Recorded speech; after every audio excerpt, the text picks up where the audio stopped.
Well, here we are again, XFM on a Saturday, just gone 1 o'clock, Steve, if I'm very much mistaken. But we're not here as such. We're away again, gallivanting around. We've got to do the special sort of best of again. Okay. Which we did a few weeks ago. So this is the best of the last 3 weeks. Which I think is, I think it's the best 3 weeks we've ever had. But I'd like it condensed into 2 hours. Yeah. Yeah, some great music as well in there. Yeah, there'll be some great music interspersed with fine chat that you've already heard. Yeah. Except this bit. This bit's new.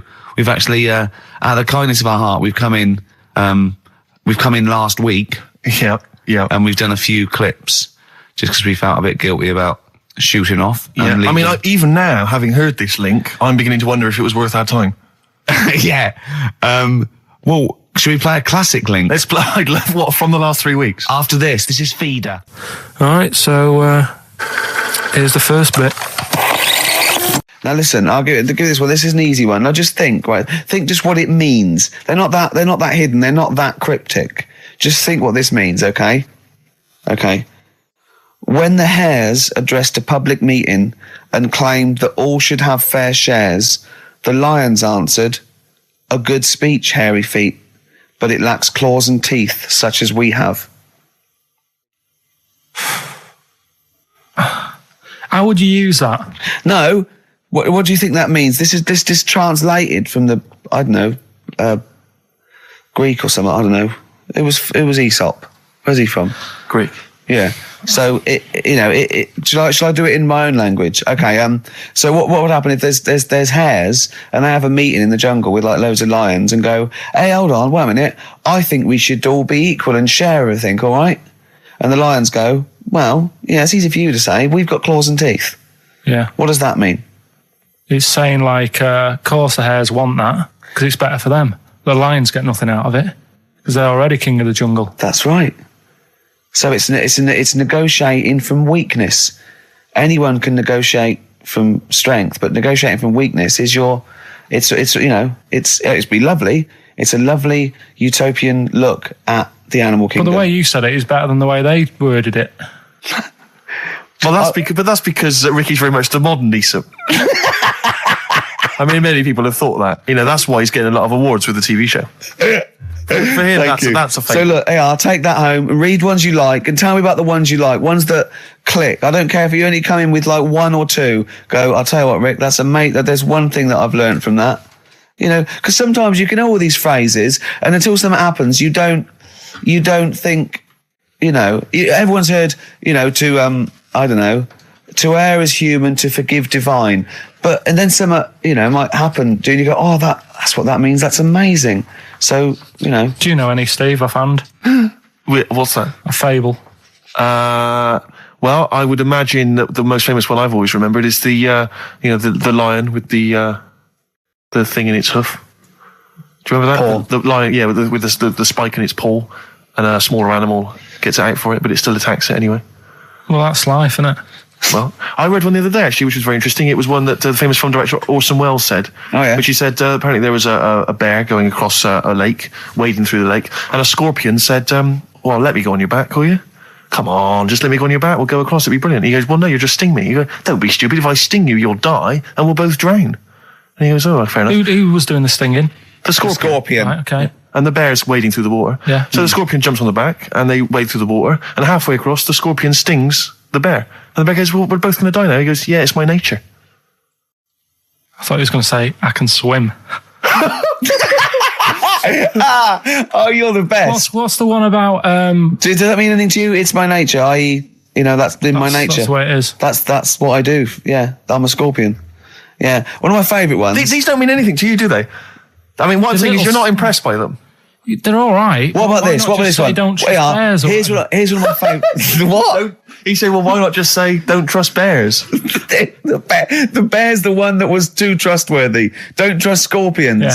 Right. Here's one of my favourite ones of all time. Okay. A lion is dying. It's an old lion. He's in the front of his cave, and all the animals come around, like the foxes and the hyenas and the rabbits, and they're all taking the piss out of him, and they're laughing at him, and they're laughing and going, "You can't fight us now," kind of. And just before he dies, he goes, "Fine, but I was a lion once." What does that mean? Don't know. Well, he's saying it's better to have lived and had what I had, because I was great, if only for a short time, and you lot are still alive, but you're nothing. You're rabbits and hares. I was a lion once, so, you know. Are they always using animals for these stories? Well, yeah, I could change it to refrigerators and household appliances if it would make it help, but animals, you know. I remember the one about being ill a lot, and you say something about go on. You know, if you keep doing that, if you keep having time off, well, I won't believe you. That's the boy who cried wolf. Is that right? Yeah. Do you know that one? Have you heard the famous one? This is probably the most powerful one. When you're pulling a face, and they say, well, if you keep doing that, the wind changes. I've heard that. Like that. Because you know that's scientifically proven. That can happen. That can happen. Should we have hip hop hooray? Yeah. Are you queued up for that? No, but go on, you... Carl, sort it out, mate. I was going to... No, come on, this is what I asked you to play, mate. If you've not, you know, you're getting too big for your boots now with your showbiz lifestyle. You're not paying attention, are you? You're not playing the record if we want you to play it. Heat magazine's favourite. Yeah. Okay, so, you dropped that. CD now. That's clumsy. Oh. You know, with the big I can't believe you're not... Oh, fables are great. He's not impressed, is he, Rick? No, I am. I mean, you know, once I take this book home tonight and that, have a read, I might change my mind on them next week. You're coming all stressed. I'm not impressed with the ones you've been talking about, I must admit. Okay. Coldplay, The Scientist on XFM 104.9. Right, competition, isn't it? No, it's Educating Ricky Part 2. Oh, is it? Yep. I wasn't even listening. He's doing all the work, I wasn't even listening. I want to spill some water down that. Right, what's this one again then? Right. What's the teaser headline? Teaser headline is, What's Tomato with You? Brilliant. Yeah? Go on. How excited were you when you came up with that? You couldn't wait to come in and tell us, could you? I think it's a good one because you won't forget it now, will you? I mean, like the worm one. What's so special about the worm? You know, a lot of people think that if you cut a worm in half, two worms will grow, but no. What happens is if you cut the head end slightly nearer the tail than the head, the tail will die, but the worm with the head will be okay. So, it's exploded a myth. And taught me something. Right, so the second one, part 2 of Educating Ricky. What's Tomato with You? Yeah. What this one's about is, ages ago... It's scientific. There's never a date. There's never a country, a location. Okay, settle down, children. This is A-level history. Right. Once upon a time. Yeah. When a mental place with swords was a king. Forget his name, but he was a loony. So, and it was literally ages ago. Yeah. So, good luck in the exam. Yeah. Right. So, like, you know, all right, many years ago. Oh, yes. Yeah, cleared that up. Go on. They thought tomatoes were poisonous. Right? Okay. Because what hold on, are they going to be proved wrong at the end of this story? Well, because I don't want to give away the ending, but is it something to do with are they poisonous tomatoes? No. Oh, you're having a laugh. I don't believe it. Go on. They could have been eating tomatoes all this time. Oh, Steve, what's tomato with you anyway?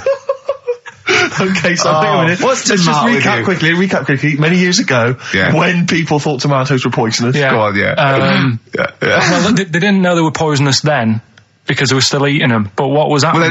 But they're not poisonous. But hang on a minute. All right, and it's not. I'm just going to listen. I'm not even going to talk. Okay, I'm not going to tackle it. So, if you remember, years ago they didn't have like pottery plates.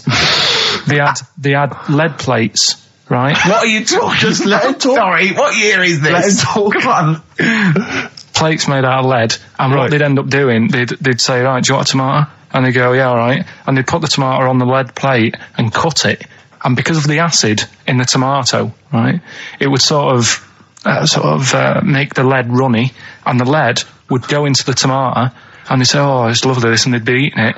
They'd get food poisoning, lead poisoning, what have you, and they'd be really ill. So they thought tomatoes were poisonous, so they didn't eat them for many years. And when you say they, do you mean the people of Narnia? Yeah, this didn't happen. Where was this happening? Sort of in Britain and that. You put him on the spot there. Oh, I hope there's no uppity pupils at this school when they go, what do you mean, sir? Oh, if you're going to... Oh, I'm fed up with you. Do you understand? No. So the No, you've got... No, right, okay, first of all, Carl, where'd you get this information from? Where 14 did I get times that? as well? Do you know... You can't remember? I don't know where I got that from. don't know where I got it from. but why don't you think that makes sense? But what? Someone once got lead poisoning from a tomato. Not just one, loads, and then all of a sudden. No. Why is this educating me? Because I'm telling you that tomatoes. I can't take anything away from this. Yeah, I don't know what to take away from this. What have I learned? Don't mix lead with tomatoes. Why is this educational in any shape or form? What are you telling me? A long time ago in the land of Glunk, right, where the ninnies did slib, right, they thought tomatoes were poisonous because they ate plates of lead. What are you talking about? Yeah, but we all know tomatoes aren't poisonous. Is that what we're taking from the story? Is that the moral of the story? Don't believe these people that I'd never heard of before. What are you talking about, Carl? I think it's a bit weird. It's a bit weird, yeah. It's the same people that were spreading those malicious worm rumours. My hangover's coming back. I've got to get some water. Play a record that was rubbish. There's that one that a bloke, right, was going to get a phone call at 4:00 to find out if his business was, okay, right? And if he didn't get the phone call, he knew he was broke, destitute. So dead on 4:00, the phone didn't ring, so he went up to the roof of his office and he jumped off to commit suicide. And as he was passing his window, the phone was ringing. Oh no. Carl, it didn't happen. Didn't happen. Think it through. Who told that story? Who told that story? As he hit the pavement at 120 miles an hour. He's the only person who could have known that series of incidents. Also, why didn't he wait? Dead. As his life's at stake, why didn't he wait till 5:00? I said I'm going to give it 5 minutes just in case. In case the lines are busy. Yeah. And what sort of bloke goes, I'll call you at 4, okay, if your business, well, call me anyway. No. If I don't call exactly 4, then, you commit suicide. Commit suicide. I would, because if I don't call at 4, that's the end of it. Well, call me anyway. No, that's not the way I work. Why can't you just call me and tell me the other way? Well, I'm telling you how I do it. If you're bust, I don't call. Can't you just call to verify in case something goes wrong? What if it's engaged? It won't be engaged. Just commit suicide at 4, please. It didn't happen, Carl. This is the Best Of Show on XFM 104.9. I'm Ricky Gervais, with me, Stephen Merchant. Yes. I hope you're enjoying the Best Of. I know what you're thinking. If this is the best, my Christ, what was the rest like? Well, we'll be back in a week's time, so you can judge it for yourself live. But anyway, in the meantime, this is one of the best clips I've ever heard. Oh, I'm laughing just thinking about what it might be. XFM 104.9, I'm Ricky Gervais, with me, Steve Merchant, Karl Pilkington. Steve. Well, we were talking about the news just now, and there was a story I heard in the week. I think it was on the radio, and I don't know all the details, but what I heard was that a number of, I think it was Falkland, maybe Gulf War veterans were, I think, suing or complaining to the government because they wanted compensation for post-traumatic stress disorder. Now, I don't know all the ins and outs of it, but it seems to me that if you're in the army and you're a soldier, a certain degree of trauma is kind of inevitable. I mean, after all, if you're any good at your job, you are going to see people getting killed. So I don't understand what the ins and outs of it are. I don't know why. Nobody came back and Tony Blair met him and go, all right, well, not really, no. Go on, what's the matter? Well, there was people shooting at us and everything, it was all muddy. Well, calm down, don't cry. Well, I will cry. There was a drill sergeant just kept shouting, saying, "Look at you, stupid boy, where's this gun's not clean?" I just cleaned the gun and it was fine, and now he's telling me to clean it again. Yeah, the boots, they were shiny. Fine, he was showing. He's got to do that, it's more distant. His neck was as big as his head. Well, yeah, but you don't know what they, I don't know what the ins and outs of it are, but what you got to do is make sure you know what you're going into. That's what I do. You got to check the small print. So if I was, going over to like the Falklands or the Gulf, I'd put my hand and go, will it be horrible? I go, you hit the back, yes? Will it be horrible? It will be horrible, yes. It will be horrible. There will be shooting and lots of death and everything. I go, right, I'm not going to go. And they go, okay then. Okay. That should be fine, yeah. Should be fine, yeah. Just like that. Is anyone else scared about this? Pretty much all of us. Okay, then we won't send anyone then. Exactly. My brother went into the army, right? Because he couldn't get a normal job. And my dad said, if you don't get a job by such a date, that's it, son, you're going in the army. And so when was the Falklands? Was it about 81? Right. And he joined back in like 81 or something. And he I don't know, he was in Aldershot or something. Oh yeah. And he wrote back to my mum saying, a bad time to join, bad time in this. So she wrote... What bad time to join? That's so sweet, Carl, isn't it? That's like, dear Dad, yeah, well done. Don't know if you've noticed. Yeah, I was on the dole, that's for sure. Thank you for joining a month before the Belgrano. Anyway, go on. My mum called up, spoke to the sergeant and said, can you leave him out of this one? Can you leave him out of this one? What, the Falkland War? He's only just joined, and she called him Chuck, which he got done for. Like, she's one of them, I think it's a northern thing, like saying, how are you, Chuck? Yeah. And she called the sergeant Chuck, and the sergeant said to, like, my brother, your mum, she's called up and asked if you can not go, which, of course, we'll see how it goes. But can you tell What do you mean? Why did the sergeant even entertain this? Well, Pilkington, come here. Your mum's been giving me a bit of earache. Now listen, tell her I've told you, but can you call her, because she called me Chuck and everything. Can you call her and say you don't mind? Well, not really. Oh, please, because I've promised her say you want to go. No, please, say you want to go. Why was he entertaining this phone call? Because he was new to the army, I suppose. Who? No, I mean the sergeant.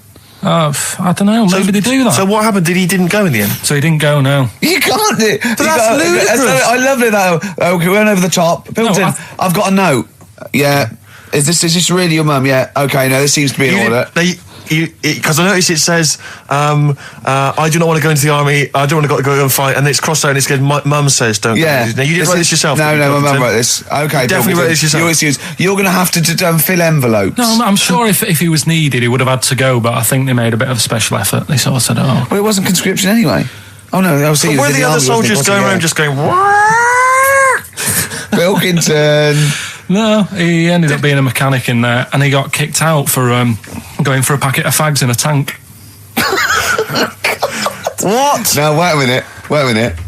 Do you mean he nipped down the shops in a tank? Yeah. I don't believe that, Carl. You've Honest to God, that, and he went off with the sergeant's wife. So that didn't help, and he ended up getting kicked out. Sorry, your brother's a genius. I love this.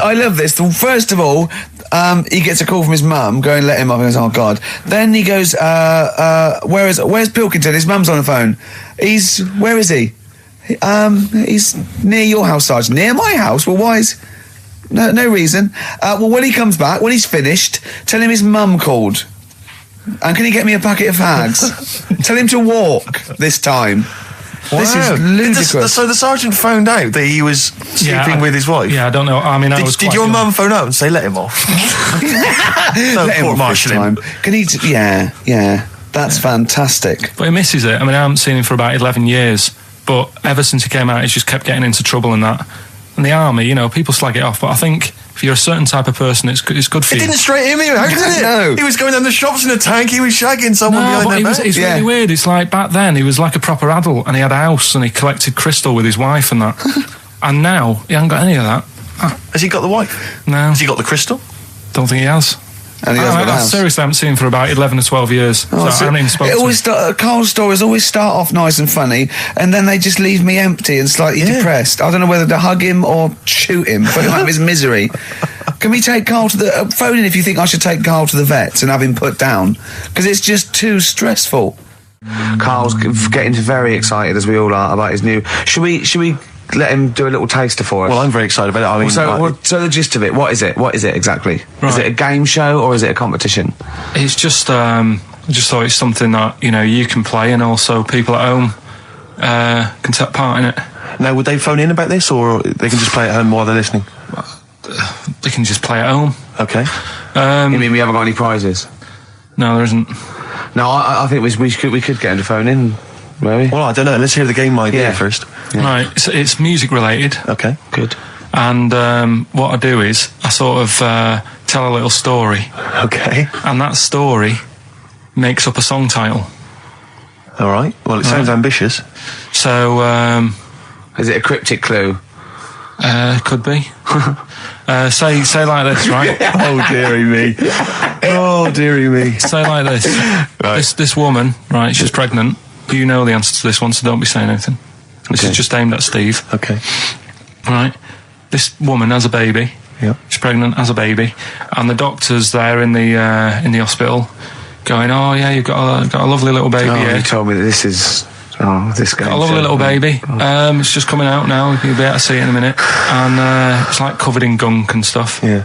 And he's going, yeah, it's nearly here. It's coming out. I see its little head and that. And he gets hold of it, and it's full of all this gunk. Right. The baby's full of gunk. Yeah, like the covered in gunk or full of gunk. Covered in it. Right.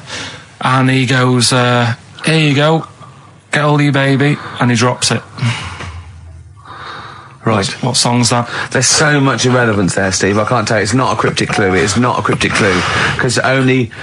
I mean, the gist of it is relevant. That isn't the best one. That's just... Right. I mean, there is just... There's things there that you were dwelling on and thinking of pun. Don't. Just go for gut instinct. What was it? What was that? Right, I just need to try and get the basics of this. There's a woman, she's pregnant, she has a baby. Yeah. The baby's covered in gunk. Yeah. Right. And because of the gunk, the doctor drops the baby. Yeah. And that's all I need to know. Yeah, that is all you need to know. Yeah. The pregnancy is largely irrelevant. Okay, what are the key elements? It's the birth and the doctor dropping it that are the irrelevant. The relevant birth thing. and the dropping of the baby. Yeah.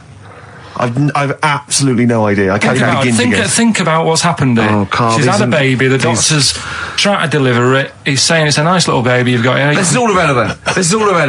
Right, let me tell you this. So just to be fair to Steve, so he can get into your mind. Right, this is not a traditional cryptic clue, logical problem or other. This is Carl. What song am I thinking of? Right, that is Underworld, Born Slippy.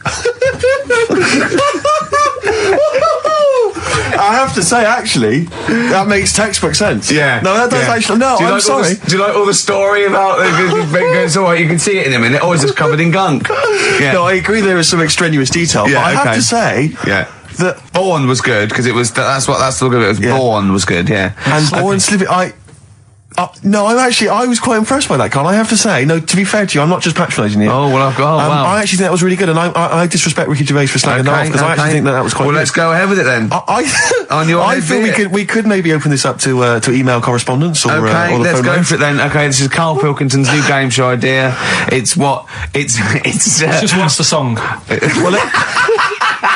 Karl Pilkington presents What's the Song? Ladies and gentlemen, please welcome to the stage Mr. Karl Pilkington. There's a fella who was in a coma for 20 years. Just they kept like taking him through like the normal day. They take him to Alton Towers and stuff. Doesn't know anything about it. Just kept going through the motions. Don't know if they kept charging him. Kept putting him through all that. He eventually came out of it. 20 years. And went, stop taking me to Alton Towers, it's shit.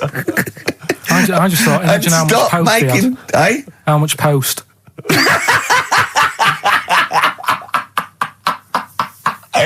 Oh, Did you read about that guy in the paper, Carl? He, sorry, on the internet. He in about, I think it was about 1984, 85, he had a terrible car accident. But this must be it. He went into a coma. This must be what he's talking about. Well, they didn't take him to Alton Towers. Of course they didn't. But you've got to try and decipher the truth from the conjecture, from the thing that he I mean, don't forget, Carl realises that he's had a dream. He talks to Suzanne and goes, that was good, wasn't it, last night we were in the plane? She goes, no, that's a dream. He goes, oh yeah, where's my cornflakes? You got to, you know what I mean? I can now decipher what he's actually seen, what he's read. Well, go on, what did you... Well, I'm assuming it's the same guy. It is the same guy. It was a guy in some small American town, and he'd had a car crash, and he'd gone into a coma, and his wife had left him. She'd gone on with her life, because he'd been in a coma since then, and he had just woken up recently. Marriage wasn't working. Marriage wasn't working. He just wasn't paying enough attention. She was pregnant at the time, and so now his daughter is basically the same age as he was when he went into the coma.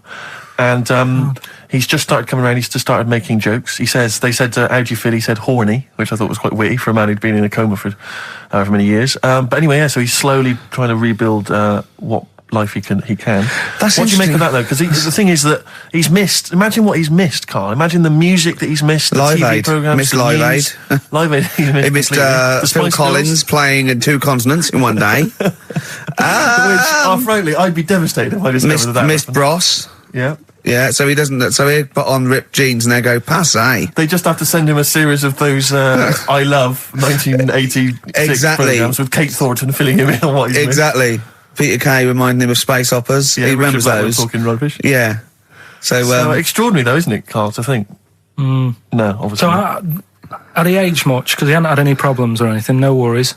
Well, he probably wouldn't have physiologically, he probably wouldn't have the wear and tear of a 43-year-old man because he wouldn't have had sun, he wouldn't have had sort of nicotine, beer.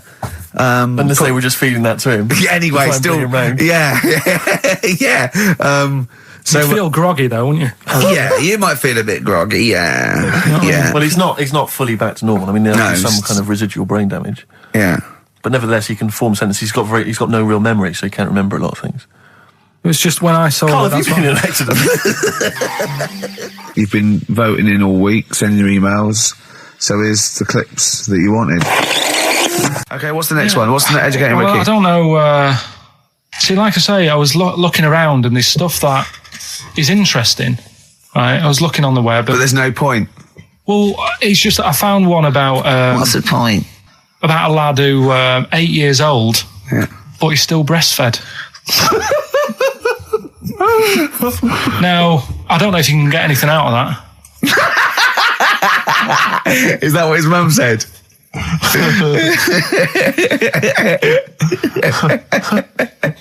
So, what do you mean? I don't know if I can get anything out of that. You don't need to. No, it's just that. Where did you read that? That was on the internet. Oh, well, yeah. You're always unspecific when you mention it. It's just it was on the internet. Well, I'm trying to think what I put in. I think I put in Y to see if I'd confuse a computer. And then, Carl, you are... No, honestly. I did a search, put in Y, and it came up with funny things that, like, why is this person doing that? Why is that? And it had a picture of this 8-year-old lad, sort of, on his mum's nipple. And it was saying, is this healthy? You sure that wasn't asking you that question? What?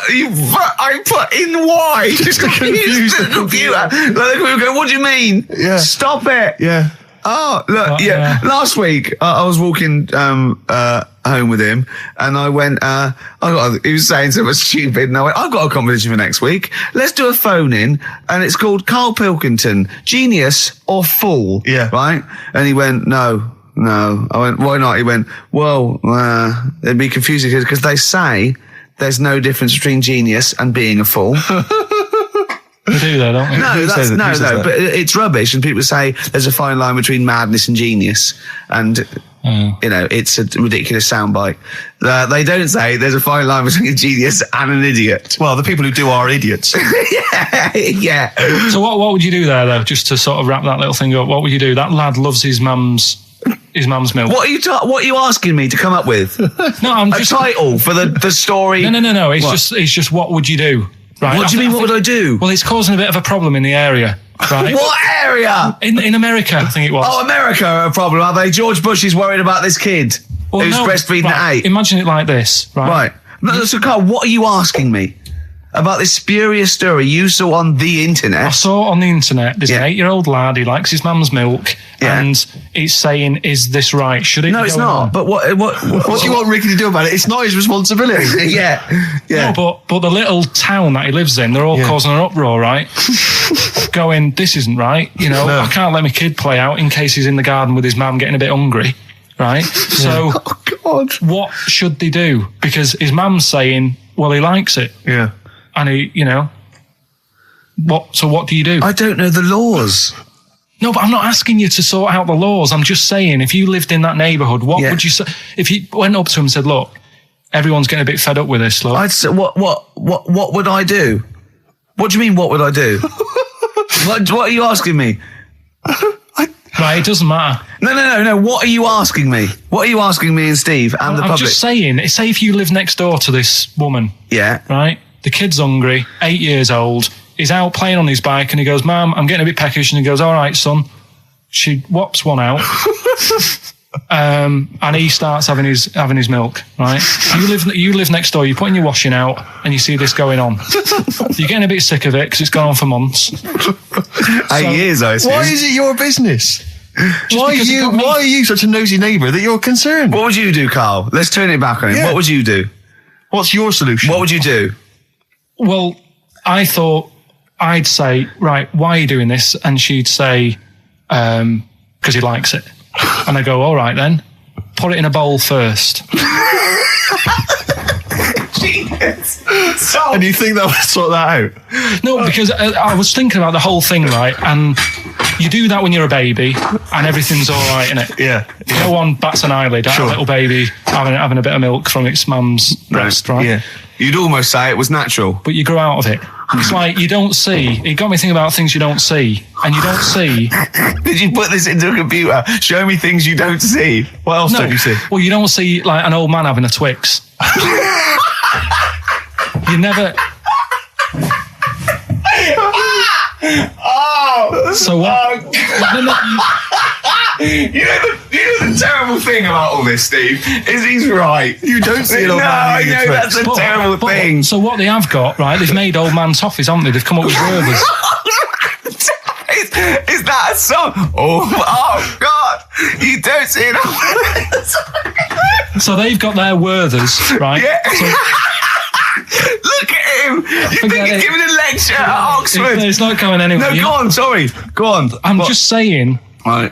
You grow out of things. Yeah. And the old man, I'm sure when he was a kid, he'd have a Twix. Yeah. Now it doesn't look right, so he's having. It doesn't look right. So. Right. I don't think Werther's originals were specially designed for old people. I think they were sweets that just happened to have been made for years. That's why old people eat them. Yeah. They didn't go, hang on, there's a market here. I've noticed old people aren't eating Twixes. Quick, let's make some old man sweets. But the little advert, he gives it to his grandson as well, doesn't he? He goes, have a Werther's original.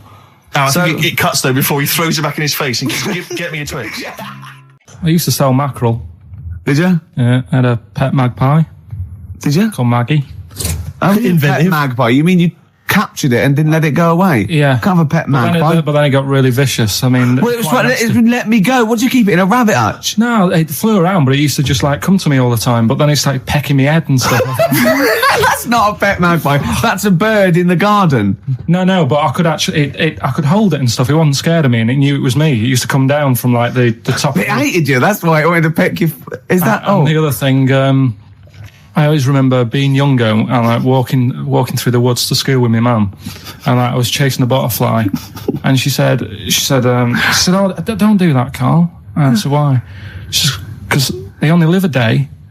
I said, "Oh, all right, I'll get a dead one in the morning." That's genius. That's great. That's quick thinking, isn't it? Oh, that's sweet. Let's play a song. Carl was all flustered because there was a record set up, but he's getting all tizzy. He's been more worried about his competitions than sorting out putting records on ready. What? I'm after Steve's Song for a Lover. Well, I'll tell you what, why didn't you carry on with your educating Ricky section? I'll have a look on the We'll keep it going, Steve. Yeah, Cover it. Go on then. Right, okay. We've had a few emails. Anyone got it right, Carl? Anyone? Educating Ricky, that's the final one. We've got to get that out of the way. We've got to get Rockbusters as well, though. We can do that at the end. We can Go on then. But we've only got 5 minutes left. Come on, just do Educating Ricky. Right. God. The last one that we haven't done is he's a bit of a nuisance. Go on then. Again, not really that interesting. Thanks. Telling you this one because Come on, just honest, do it. Or do it now. Steve, how we doing? Look, no, never mind that. Look, just tell me what that means. Oh, he's a nuisance. Oh, this is so annoying, Carl. I'm going to go mental. Right, talk. Right, listen, I'm just putting this in here, right? Right, nuisance is a bit of a nuisance. Yeah. Apparently, the old fella who used to hang people. 1700s. Yeah. He used to be able to tell somebody's weight just by looking at them. Right? That's a bit of a bonus fact. We'll be the judge of that. The thing that I wanted to tell you is money for old rope. Do you know what I'm saying? I can't even be bothered. Yes, you're going to tell me now. Come on, Carl. Right, I mean it. Basically, money for old rope came from the... Right. What was all that about? He can tell someone's weight. What was all that bonus for? fact. And blind blessed shitting himself. What are you... What? Look at you... No, tell me that now. You nearly made me swear then. I'm getting really annoyed. I'm getting really annoyed now. Tell me this back, Carl, or I'm going to go mental. Come on, Carl, time's running out. More that people years ago, when people used to be hung, right? Right. If you didn't like the person who's been hung, you'd go, God, I really don't like him. And so you never forget the Because time. if they're being hung, we take that as read. Yeah. Yeah. So they never forget afterwards to get the hangman to get the rope and to cut it up into little pieces, and he'd sell them. He'd sell the little pieces of rope to people. See, Carl, that's the most interesting thing, if it's true, that you've come up with. Right. Okay. And so so they sell the rope. They sell the rope, and it's money for old rope. Money for old rope. Meaning, like, you know, God, it's easy to make money. That all they have to do is cut it up and sell it. I'm cynical. I'm not so convinced. Right, listen, we're really tight. We haven't even got time for a last track. We've got an ad break, and we've got to give out. Okay, give the answers then. This is ridiculous. All right, this is Carl, the producer of Ricky Gervais and Stephen Merchant on XFM 104.9. We're playing out some of the best bits. Hope you're enjoying it. Here's another one. I've got that feature Educating Ricky, which is a bit of a play on words as well. Right? Do you know the film, Steve? Educating Rita. Yeah. I see what you've done. Go on. I'm doing that, and I teach Ricky stuff. What do you teach me, Carl? Well, I've got a few different topics. Go on. Do you know, like how you taught me about Hitler and Che Guevara and Winston Churchill? Mm-hmm. I'm going to come in with topics every week, and this week I've got ghosts. Hanging bacon is one of the topics. Say that again. Hanging bacon. Hanging bacon. All the titles. Francis Bacon. No, all the titles are sort of named to sort of tease you and get you more interested in it. Hanging bacon. Well, you've certainly intrigued. Go on. What's another title one? Hairy Chinese kid. I'd go for that one. If there was a university degree with that title. Yeah, no, I'm going to go for hairy Chinese kid, And I think. the final one, Alien gives man a beard. Right. Alien gives man a beard. I am going to burst. Right, listen, Carl, you've got to tell me. Right, first, let's do it in reverse. No, we're not going to do it now anyway. What do you mean? We've got to do it now. This is the first interesting thing you've said in an hour. Okay, the listeners have just been subjected to rubbish and mistakes and everything for the last 6 months. Please, we've got to do Alien gives man a beard. What is that? Tell us that. Right. Sorry, this is just you telling me something, is it? This feature is you telling me something. I'm teaching you something. Educating Ricky. Huh? So are we playing it now? We're already into this feature. Well into this feature, are we? Yeah, I suppose we are, yeah.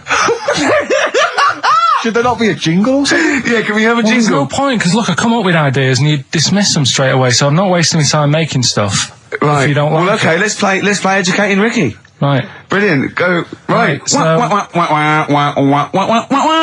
Ding-a-ling-a-ling-a-ling-a-ling. Educating Ricky. Right, what are we going for then? Hanging the bacon, hairy Chinese kid, Alien gives man a beard. I think Alien gives man a beard. I'd like to do that. Right, there's this fella, I think it happened in America, and he saw a bright light in the sky. And God, if you're bored. and he stood there. This is a true story, is it? Yeah. He stood there. Yes, of course it isn't, Steve. And he saw this bright light, and it came closer and closer, and it was a UFO, right? Yep. And he looked at it, and it disappeared, right? And he gets back in his car. He looks in the mirror. And he looks in the mirror. Yep. He's only got a beard. He hasn't. You sure it wasn't someone else who got in the car? And he was still standing out there? No, right? What? And it turned out, he got home and said to his wife or his girlfriend, it's a bit weird. So I just got out of the car to look at a bright light, and I got back in the car and I grew a beard, and she said, never mind your beard, where have you been for 3 days? And what had happened is... He passed out because he was pissed. No. The UFO had taken him for 3 days. Yeah. But he'd only thought that he'd only looked at it and it went away. Yeah. But what had happened is he took him and he grew a beard because he hasn't had a shave. Right, okay. I mean, was Will Smith or Tommy Lee Jones anything to do with this at all? Did you see this on a video maybe and thought it was an educational film? No, it's from a book that some kind person sent in to me. Here. Can I just ask again, just again, I'm just throwing this right back at you. Do you think there's any other possible answer here? Right? A man is absent for 3 days from home. He's the grown a length beard. of time that it could take to grow a beard, lest we forget. What if he hadn't actually seen a bright light in the sky? What if he was lying? What if he was lying? He'd got knocked unconscious, he'd had a car crash. Just lying. No, just lying. Or he was just lying. Yeah, he'd been on a bender, getting pissed for 3 days and that with was his his mates. excuse to his wife. And they went, Dennis, what are you going to tell your wife? Well, wait a minute. Wait a minute. You're not going to believe I was out with you, lads. Just say you're only away for a minute. No, I wasn't away from it because of the beard. Oh yeah, look, it looks like you've been out for 3 days. Well, we have. That's Exactly. right. Okay, we've got to cover that then. Alien abduction. Great one. Okay, let's try that. Do you see? That's a little scenario there that could have been played out. So, when you say educating Ricky, what have I learnt from this? Never listen to you again. That's all I've learnt so far. Never listen to you. Yeah, we'll add a little bit more in here, right? To Well, spice this no, up. what do you mean add a little bit more? We'll add a bit more to this what I'm educating you about. Go on. Right? There's only a law in America that says if you touch a UFO, you're going to get done. Now, why would they make a rule? I don't know that. Do you know, like, all their rules have a code? Carl, I genuinely do not know what you're talking about. Right. Do you know, like, how here they might have... Do you know I what? have no idea. Right. Okay. Do you know, like, over here? I'm listening to Capital and these headphones.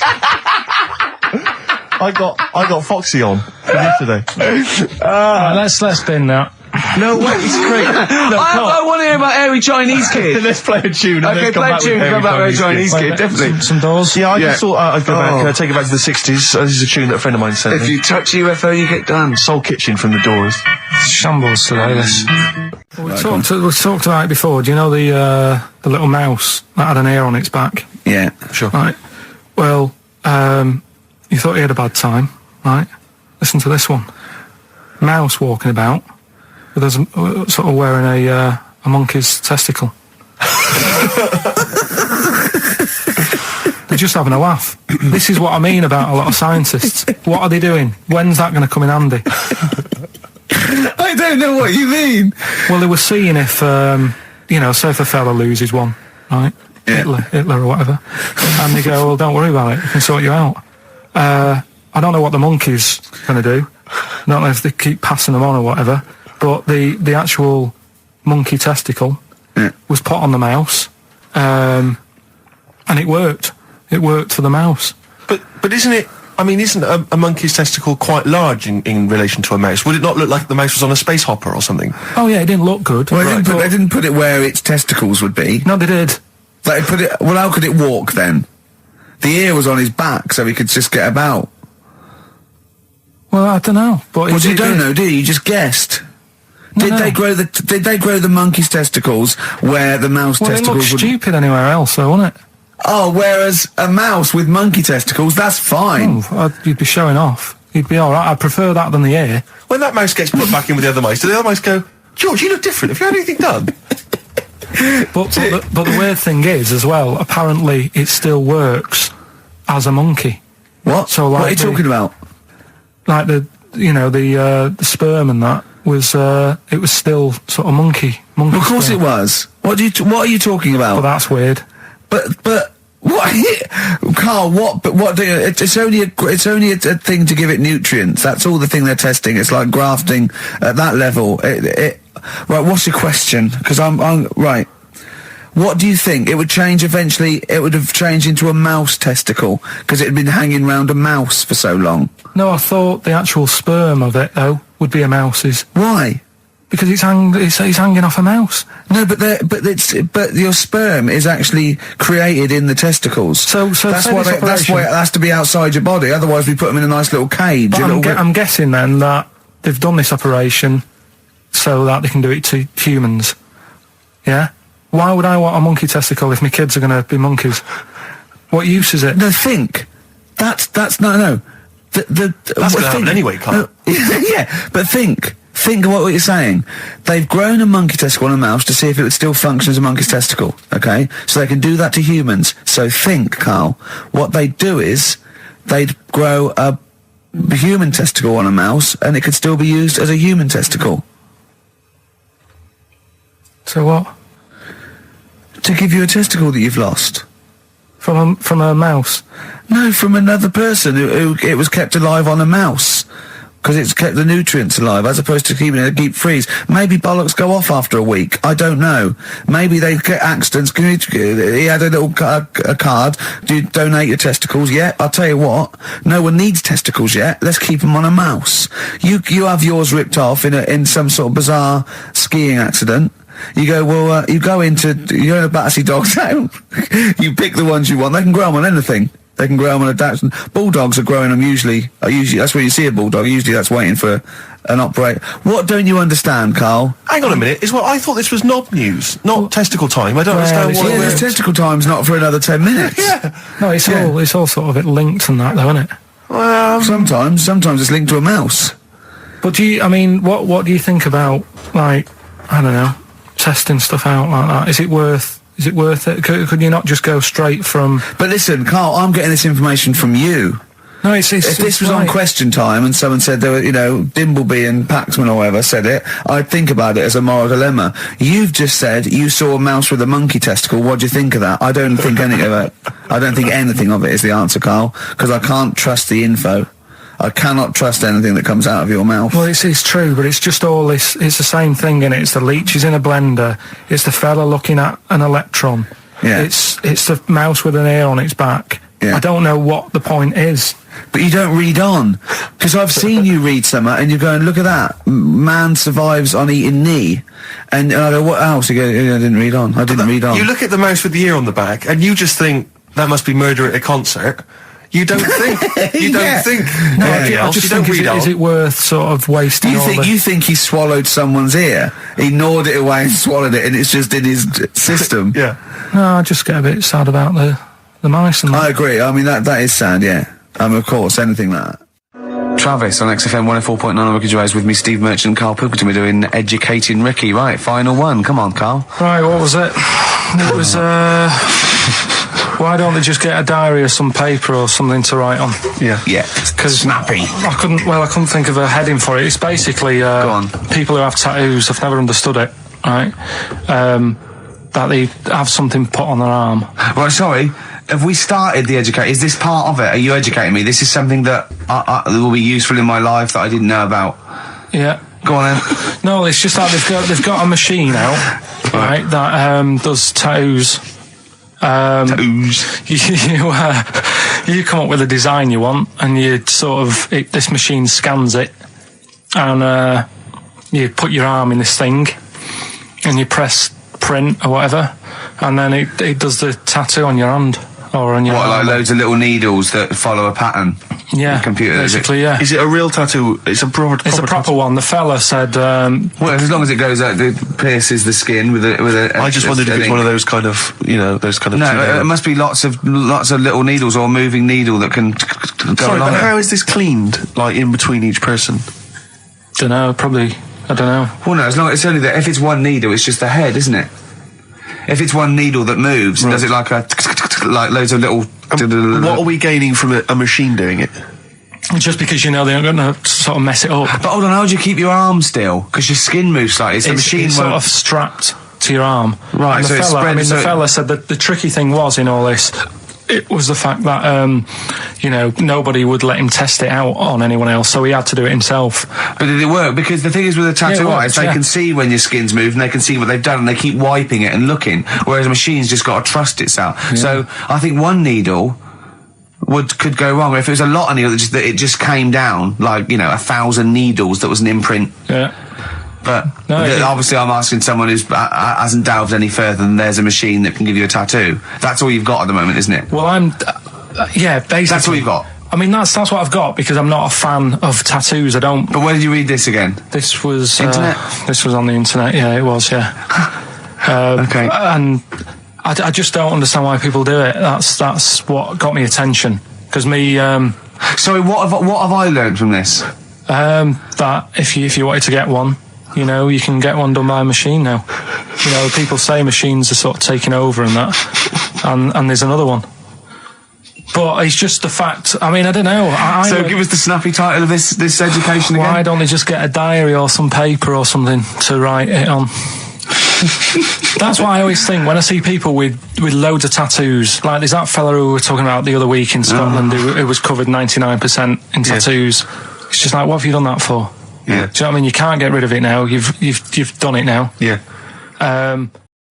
It's the best of. You've been voting in all week, sending your emails. So here's the clips that you wanted. All right. So here's the first bit. So anyway, I found these things. Do you know what I mean? yeah. So explain this again. Right, so I got back off holiday. The first job I found out I've got to do is work with Ricky for a voiceover. I do a regular thing. I do X-Ray magazine, but I'm allowed to make the script up, and they said I could, so I did. Right, so imagine this. Well, I know you, Rick, and I know you like to put a lot of work into these things. Yeah. You want to do a good job. So he rolls up, he says, let's do it then. He said, what's in the magazine? I said, well, here's a selection of stuff. This is what you've got to sell. He said, leave it with me. He goes into the little booth, and the first one he comes up with is this little advert for it, right? X-Ray magazine. It's out now. It's £3.50 May edition.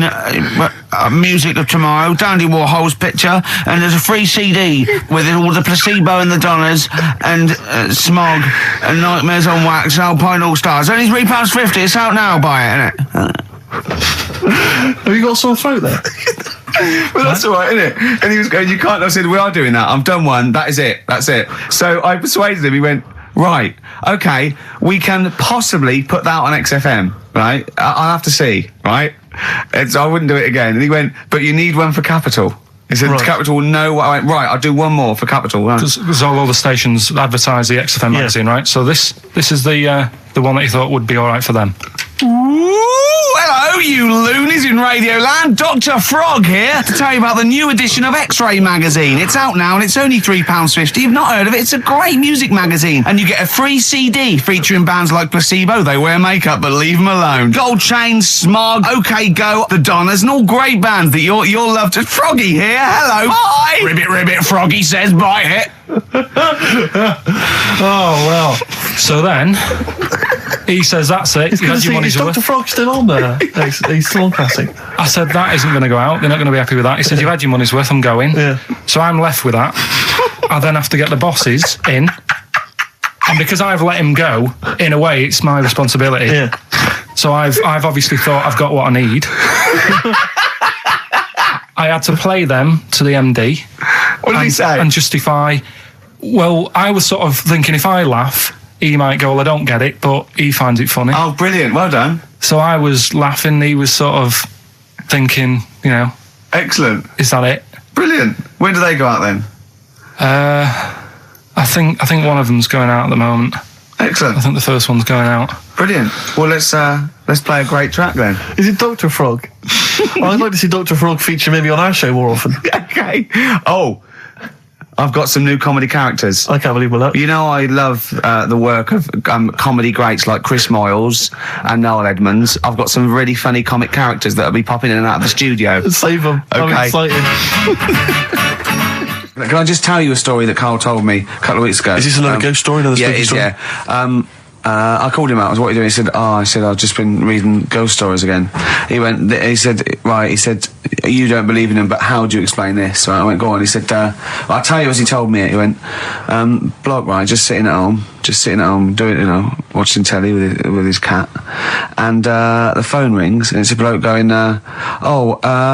that fire, in your oven okay now? 'Cause your wife called. And Carl went, well, 1, there was no fire in the oven. 2, he wasn't married. I went, right. Go on. He went, well, then right, there was a knock at the door and there was 2 sort of people in sort of white coats and they came and said, we've come about that fire. Your wife called us. He went, 1, there isn't a fire in my oven, and 2, I'm not even married. Right? And he said, they saw the cat and they looked at the cat. It looks a bit weird at the cat came out, nothing. And he said, and then he went back, sat down, phone rings, and they said, did they sort out the fire in the oven that your wife told us about? Oh. He went, 1, there is no fire in my oven. 2, I haven't got a wife. And Carl went, what do you think of that? I went, that's not it. He went, yeah. I went, That's the end of the story. What? He went, well, how'd you explain that? I went, explain what? I thought he was going to say, a year later we got married, but she died in an oven fire. Right? I thought it was going to be that. And I went, That's what? people winding him up. Yeah, or someone did report a fire oven, and their name was Johnson, and they looked up Johnson, they got the wrong thing, it was the gas board, and they sent it around to the wrong person, right? You know, he went, yeah. I said, I explained it to him, he went, yeah. Why did they look at the cat funny? Oh, man alive, Carl. This is really weird, right? I was, I was in my house once, right, and the doorbell rang. Yeah. Right, I opened the door, there was no one there. Yeah. Right, and then I looked across the street, There's some right, and kids there were some running- kids running away. Yeah. Now, how do you explain that? Yeah. There was another time, right, where, like, I opened the door and there was a bloke goes, "You've ordered pizza." I went, "I haven't ordered pizza." And I heard my mate upstairs giggling and putting the phone down. Yeah. How do you explain that? Carl, seriously, why did you tell me that story? What do you think it was weird about that? The fact that it was 3 different people. Is this all the information? Is that the entire story? It was 3 different people. Did you fall hassling asleep him and not read about the end? A fire that didn't happen, about a wife that didn't exist, and a cat that didn't look happy.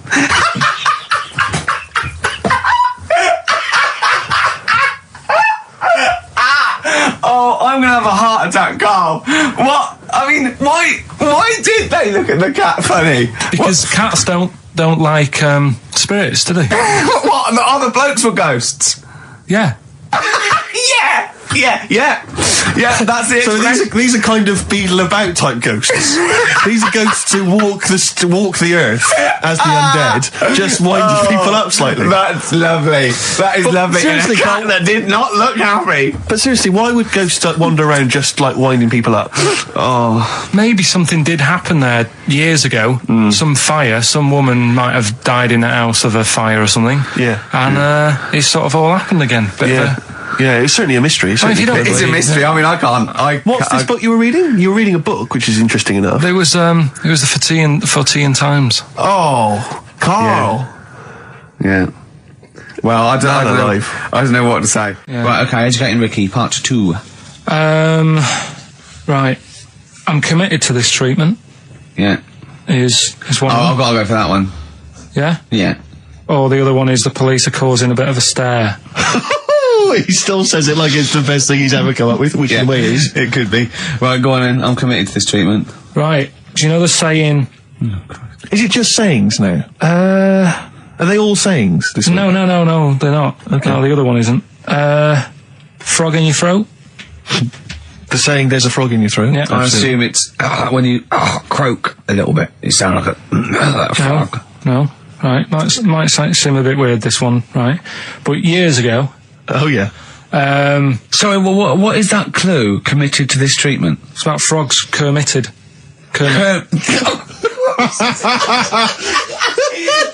Probably works better with a K and an ER written down. Well, also, if you pronounced it "kermitted," yeah. but not committed. Committed to this treatment! Right, go on then. That's genius. So yeah.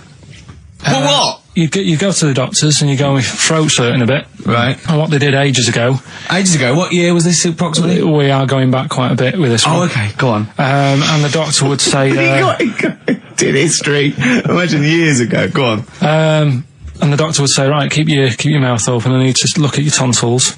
And the jaw would ache a bit because they weren't as quick back then because they didn't have the technology and stuff, and they'd have to like stare at it and study it and stuff. And like they get an achy jaw, right? Keeping their mouth open. Yeah, like you get, Yeah. you eat a Mars bar or whatever. So they'd sat there and they used to always close their mouth, and it used to annoy the doctor. Right? Oh. So what they did, they used to get a toad, Right. and put it in the mouth. Rubbish. Okay. Keep talking. Keep talking. And that way they couldn't close the mouth because either they'd squash it, Right. or apparently you're not allowed to lick a toad's back. So the doctor would have them for breaking the law? No, but it's poisonous, right? A toad's back. You should never lick a toad's back. Or put it in your mouth, really. Oh, just stop for a second. Wait. What? Can I just ask one question? Go on, yeah, Can I just ask one question? I've got a few, but go on. Sure. My initial thought is, it sounds like a brilliant bit of sort of medical knowledge there. It's a great idea. Yeah. My only thought is, how does the doctor see past the toad? At your tonsils? What's he actually looking at with the mouth open? Surely the toad is Isn't in it the like way. hopping around in the way? It didn't say. Sorry, and my first question is, was this on the internet? Yeah. Yeah, okay. Carl, that is bollocks. That is, I mean... Well, all right then. Let's turn this round. Where does the saying, you got a frog in your throat come from? Probably because you sound a bit croaky. Probably that. Probably because you sound a little bit like a frog when you've got a sore throat. Carl, did you not question it just for a moment when you read it? Just for a second, didn't you think that seems an odd approach? Firstly, why a frog of all the different species? Because it's poisonous. A toad. So a toad, so it's a toad as well. Yeah, well, it worked. I'm committed. Worked. No, my point is it's frog in the throat. I was going to change it to, have you heard the news, Toad Day? But I went with the frog. Oh God! Right, so that's rubbish. So that's rubbish. Next, can I have? Let's play a tune. Let's come up with a God. Can I just say? No, just play it. Just play it. Yeah. Yo, Carl. 104.9 XFM. Hello, I'm Karl. Ricky Gervais and Steve aren't here, so we're playing through some of the best bits. I say the best bits. It's the bits I came across first. I mean, I'm not wasting my time. I'm a busy man. You know what I mean? So here's another bit. But I was in the cinema. This was not long ago, and I went to see that. This was I think I was off to see that film, Crouching Tiger, Hidden Dragon, or whatever it's called. You know, well, they could be on the phone for that because there's subtitles, so it's not going to ruin it, is it? Yeah, it wasn't her. I was sat next to another woman. She was crunching, a big fat woman. No, but he's got a good point there. Loads of people could be on the phone in there, and it wouldn't sort of niggle you. Fine. Well, at least we've cleared that. Imagine if that was true. Well, because it's like when you go on the tube and read a paper. There's loads of noise, but you can still concentrate, can't you? He's got you. Do you know what That's I mean? such a great point, isn't it? Right, yeah, because it's so easy to lose yourself in that magic realism world, you know, with all the sound effects and music and surging, exciting noise. And there's a woman clattering on going, yeah, well, I'll probably meet you later, Stange. Should we get some Diamond White in and around by the park? Yeah. Switch off. I do it. Yeah, but we know what you're like. Yeah, you can switch off, Carl. It's like you can turn your ears off. That's the skill you have. It's not the ears, it's the behind the ears. Yeah. It's the process that between the ears and the brain that you can switch off, so you can still hear all these things like a cat. But I was in the window, there was this woman sat next to me, she was a big fat one, she was crunching on some popcorn. Again, that's a crime. Why they're selling popcorn in cinemas? I don't understand why the noisiest... regularly. Why the noisiest food in a cinema? Yeah. I don't understand why that's come about. Yeah. It really makes me angry. Yeah. Exactly right. Smoothies. We want smoothies without straws. Exactly. The trailer for that film AI, Artificial Intelligence, came on. Do you remember that? And the tagline was, David is 11 years old. He weighs 60 pounds. He's 4'6" tall. He has brown hair. His love is real, but he is not. Oh, yeah. And she just went, how old was he again? To her boyfriend. Right? Just ruined everything. War film trailer comes on for some Pearl Harbor or something. She goes, yeah, I don't fancy that. Just announcing this, don't fancy that. Too many war films. So then the trailer, then the opening credit comes on for Crouching Tiger. Before that, you know that thing that comes up that says it's signed by the BBFC and it has the kind of certificate and everything, and that certificate to say what age you have to be to see it. That came up, and it said Crouching Tiger, Hidden Dragon, in brackets subtitles. She went, it's not subtitled, is it? I thought this was the most famous foreign film for years. It won Oscars. It was a huge film. Everyone knew it was foreign. She goes, it went, and so the credits begin. It says Crouching Tiger, Hidden Dragon. She went, stupid name for a film. What? She paid to see it. She was with her boyfriend. So then it starts, right? Obviously it's in Japanese or Mandarin or something. She's like, yeah, and they're all talking in Japanese. Japanese or Mandarin. Whatever it is. So they're speaking in this, Japanese language, Oriental language. And she's going, don't they sound stupid? Don't they sound stupid? She's going, and then the subtitles come up, and it's quite a weird kind of strange language they're talking. And she was going, can't make the subtitles out either. It's both gobbledygook. Just wittering on every step of the film. I totally agree with you, but what I like in your telling of it, I know you start getting quite emotional. I'm genuinely livid. But she went Mandarin or Japanese, some Oriental language. Well, I don't know what else. It's a strange language. It's a strange language. Well, anyway. Oh, dear. So then I moved. I climbed over several seats, made a big huff of, make a big show of moving. Yeah. Sat next to a guy on the phone, just chatting on the phone. Oh, the guy mental at that. So now I hate that film. I didn't enjoy it. I don't like seeing it. I don't want to even think of it. The subtitles, isn't it? Well, rubbish. That's why I get videos. Yeah. Yeah, I should have thought that through, Carl. You're absolutely right. Lamb Chop? Yeah, let's play Lamb Chop. This is brilliant. This is from this CD that came out recently with Uncut magazine. Occasionally they put out some quite interesting free CDs. And this was one that had various covers of Rolling Stones songs. And a lot of them were, quite shoddy, but this was a brilliant, specially done, I think, for the CD. It's Lamb Chop doing a version of quite an obscure Rolling Stones song called Backstreet Girl. It's just beautiful. Let's hear it. Well, listen, I'm a big fan of that TV show. It's on digital TV. A lot of people won't have it, but Inside the Actors Studio with James Lipton. Yeah. And he interviews lots of big Hollywood stars, and he always asks them these same questions at the end. Can I just run a few of them past you? Go on. Okay. So, if you could do any other profession other than the one you do now, what profession would you do? Can you just change that to apart from a paper round? Apart from a paper round. Oh. If you could do any other profession, Carl. And it doesn't matter about, like... Doesn't matter if you've got the skills or anything, in an ideal world, if you had the ability. Well, I think I'm about to buy somewhere, so I reckon something, you know, using tools and, like, doing a bit of plumbing and that. So a plumber? Well, sort of an all-rounder. Right. A handyman. Well, yeah. I think... You know, you don't get paid that much, but it's useful, isn't it? So, but you get your own show, couldn't you, with Carol Smiley eventually? Well, all that, but the money that you don't make, you save by not having to pay someone else to do the chores. Do you know what I mean? I don't know what that sentence meant. Right. No. A plumber. How much is the average plumber on? The money you don't make, you save on not getting someone else to do it. No, just think of that. No, look, break that sentence down. Are there any? Sorry, Rick. Sorry, but people who live in glass houses. Yeah. Anyway, let's just go back to Lipton quickly. We've got a couple to get through here. So, your favourite noise or sound? Favourite sound or noise? Oh, is it me? No, it's not me.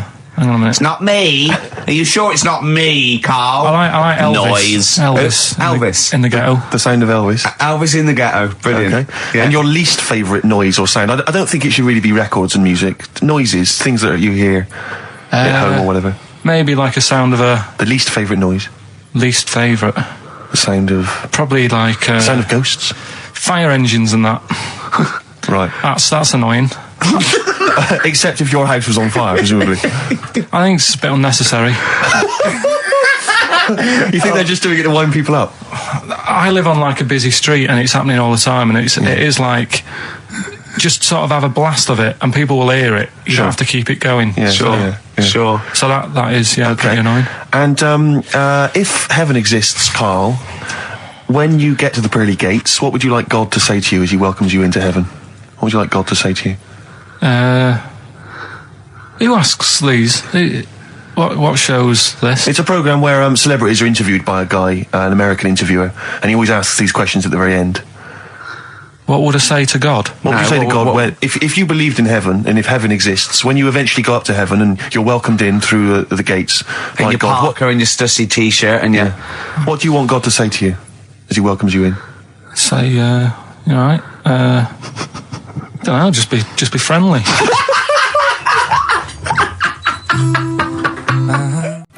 Well, we're running out of time. We've got to get on with the show. It's near the end. I hope you enjoyed it. I hope the scientists stuck in a big, hut in the middle of nowhere in pitch darkness, 10 of them.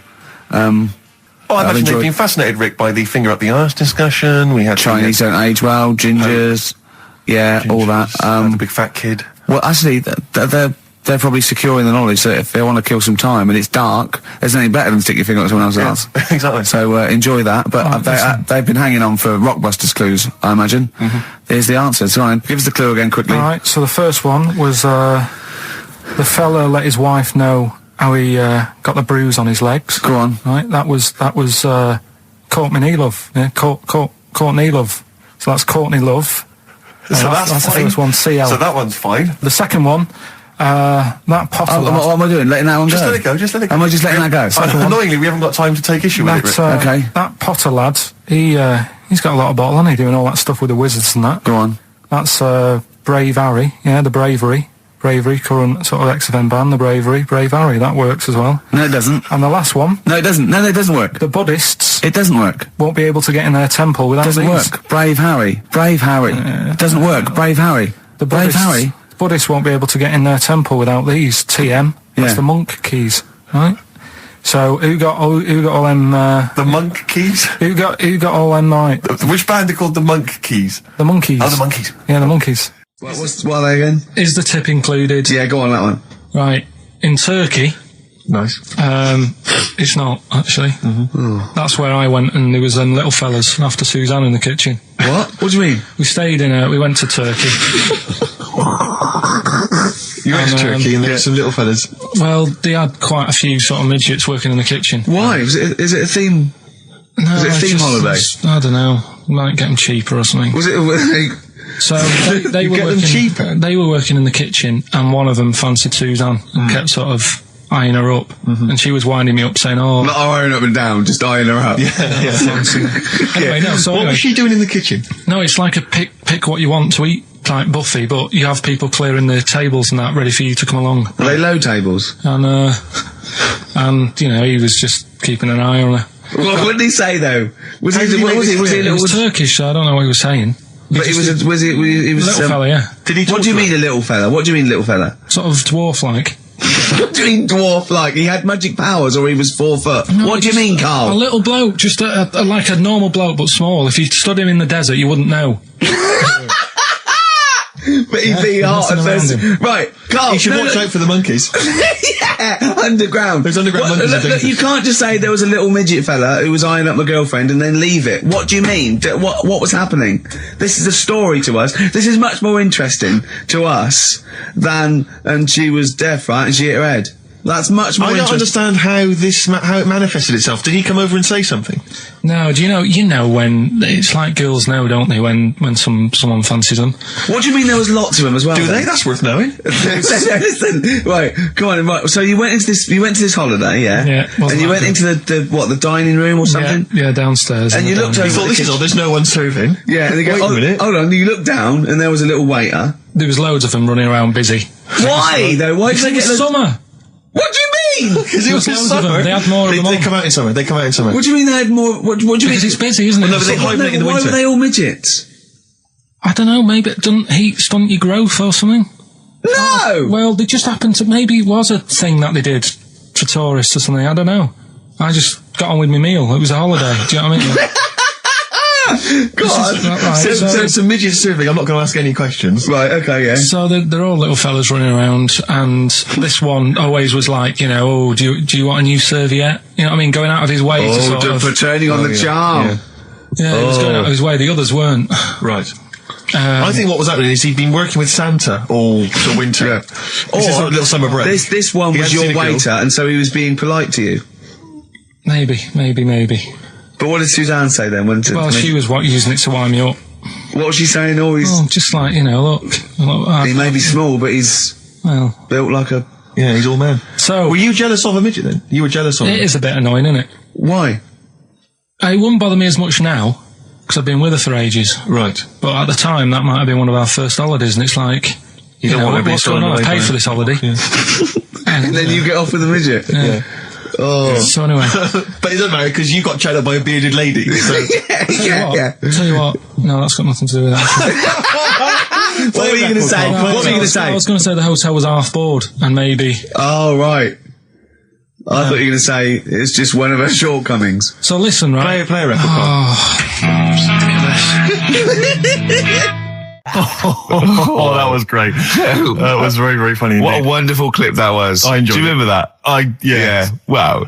It was a few weeks ago, wasn't it, really? I mean, I think it was last week. we'd have to have very, very bad memories not to remember that hilarious clip. I'd like to hear that again maybe in a couple of weeks' time when I'm away. Yes, absolutely. It's embarrassing, isn't it?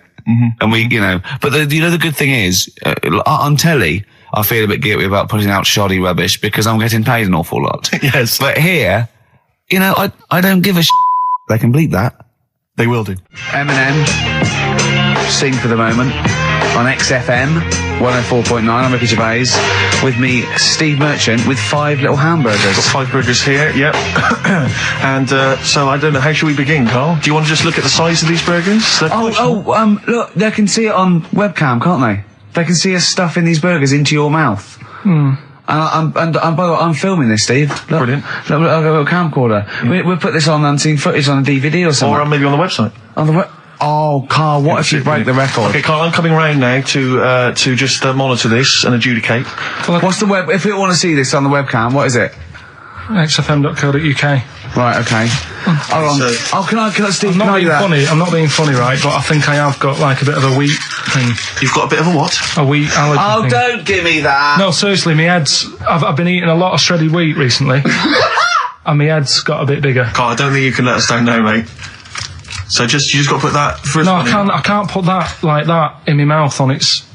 I've got to break it up. I've got to break it up. Can't break it up. Can't break it up. It doesn't say you can't on the rule thing. It does. It doesn't. I can't look. I physically can't. Try it. I can't look.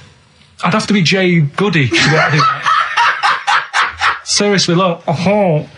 Try it. Yeah, I know, but you're not approaching it right. That's it. Come on. That's all. Keep going. God, he's not going to do one. Keep going. That's good work. Keep going. How does he get three in? Keep pushing. Ease it Keep in. pushing. Ease it Keep in. pushing. Get one in at least. Ease it. Get one in at least. Get one in. Ease it in. Get one in. Push it. That's one. Let's go for another one. I reckon you've got to rip it up a bit. Okay, do that then. See how many you can get in. You've got to get in two. No, just one. No. Well, it's don't three, I think. pack it in. What do you do? Pack your cheeks first. Honestly, Steve, my head is swelling a bit because I have got a wheat allergy. That'd be good then, there'd be more room. Right, okay, look, Carl is now just sticking it in his cheek. Yeah. Don't eat any. You can't swallow any. It's like a hamster. You've got to work it like a hamster. Yeah, stick it in. Come on. He looks like Marlon Brando in The Godfather. Come on. Don't lose any yet. Right. Pack it in, then use your fingers to pack it in. Come on. Wedge it in. Like you're grating the bath. I can't do this either. Keep going. Keep going, don't give up so early. This is part of the problem. You just give up, Carl, too quickly. You failed again. It's like your history O level. Come on, Carl. Come on. Do something well. Succeed at something. Push it in. You've got nearly half a burger there. Oh, I'll come round there. You're chewing. Don't chew. I've got a bit of food. I don't know what he said, but... Is that a whole one? No, it's not. I can see bits left. Come on, Carl. Come on, keep working at it. Keep working at it. Look, there's so much space in your mouth, I can see it. He's going red. Okay, we're doing another one. We're doing another one. That one then. We're doing a... Oh, are you alright? Are you going to be sick? Are you alright? Alright. Oh God, should we play a record? He's making my eyes water now. I'll find a different one for you. Find a different one for What him. about most grapes eaten in 3 minutes? I'll go. Do you want to do that? Grapes are easy, aren't they? That's easy. Great. Come on, grapes are easy. Come on, don't make him laugh. He's choking. He's choking. Oh, Carl. Quick! Keep going, Carl. Come on! What happened? Did he just throw up? No! Don't make him laugh! Oh, come on! We can make wine. Come on, Carl. You're doing so well, Carl. mate. I want to go. Come on. Only. Why are you making him laugh? That was a world record attempt. Come on. He's over the... Keep going. Come on. You got 25 seconds. Come on. Oh, I think that was a shame actually because you were doing well, but something went wrong. I know, and I think those are bigger grapes than the ones I've seen before. They're quite big grapes. Look at his face. He looks so despondent. Come on, Carl. 8 seconds. Just a few more. 5. Come on. What's the matter? 2, 1. It's all over, Carl. It's all over. Better count how many you did. You can get good at this. We can get good at this over the weeks. I think that was a fairly pitiful attempt, actually. I really thought you had a... It's interesting, actually. These are harder records than you might think. Yeah, I know. 6, 8, 10. How do you feel after that record-breaking attempt?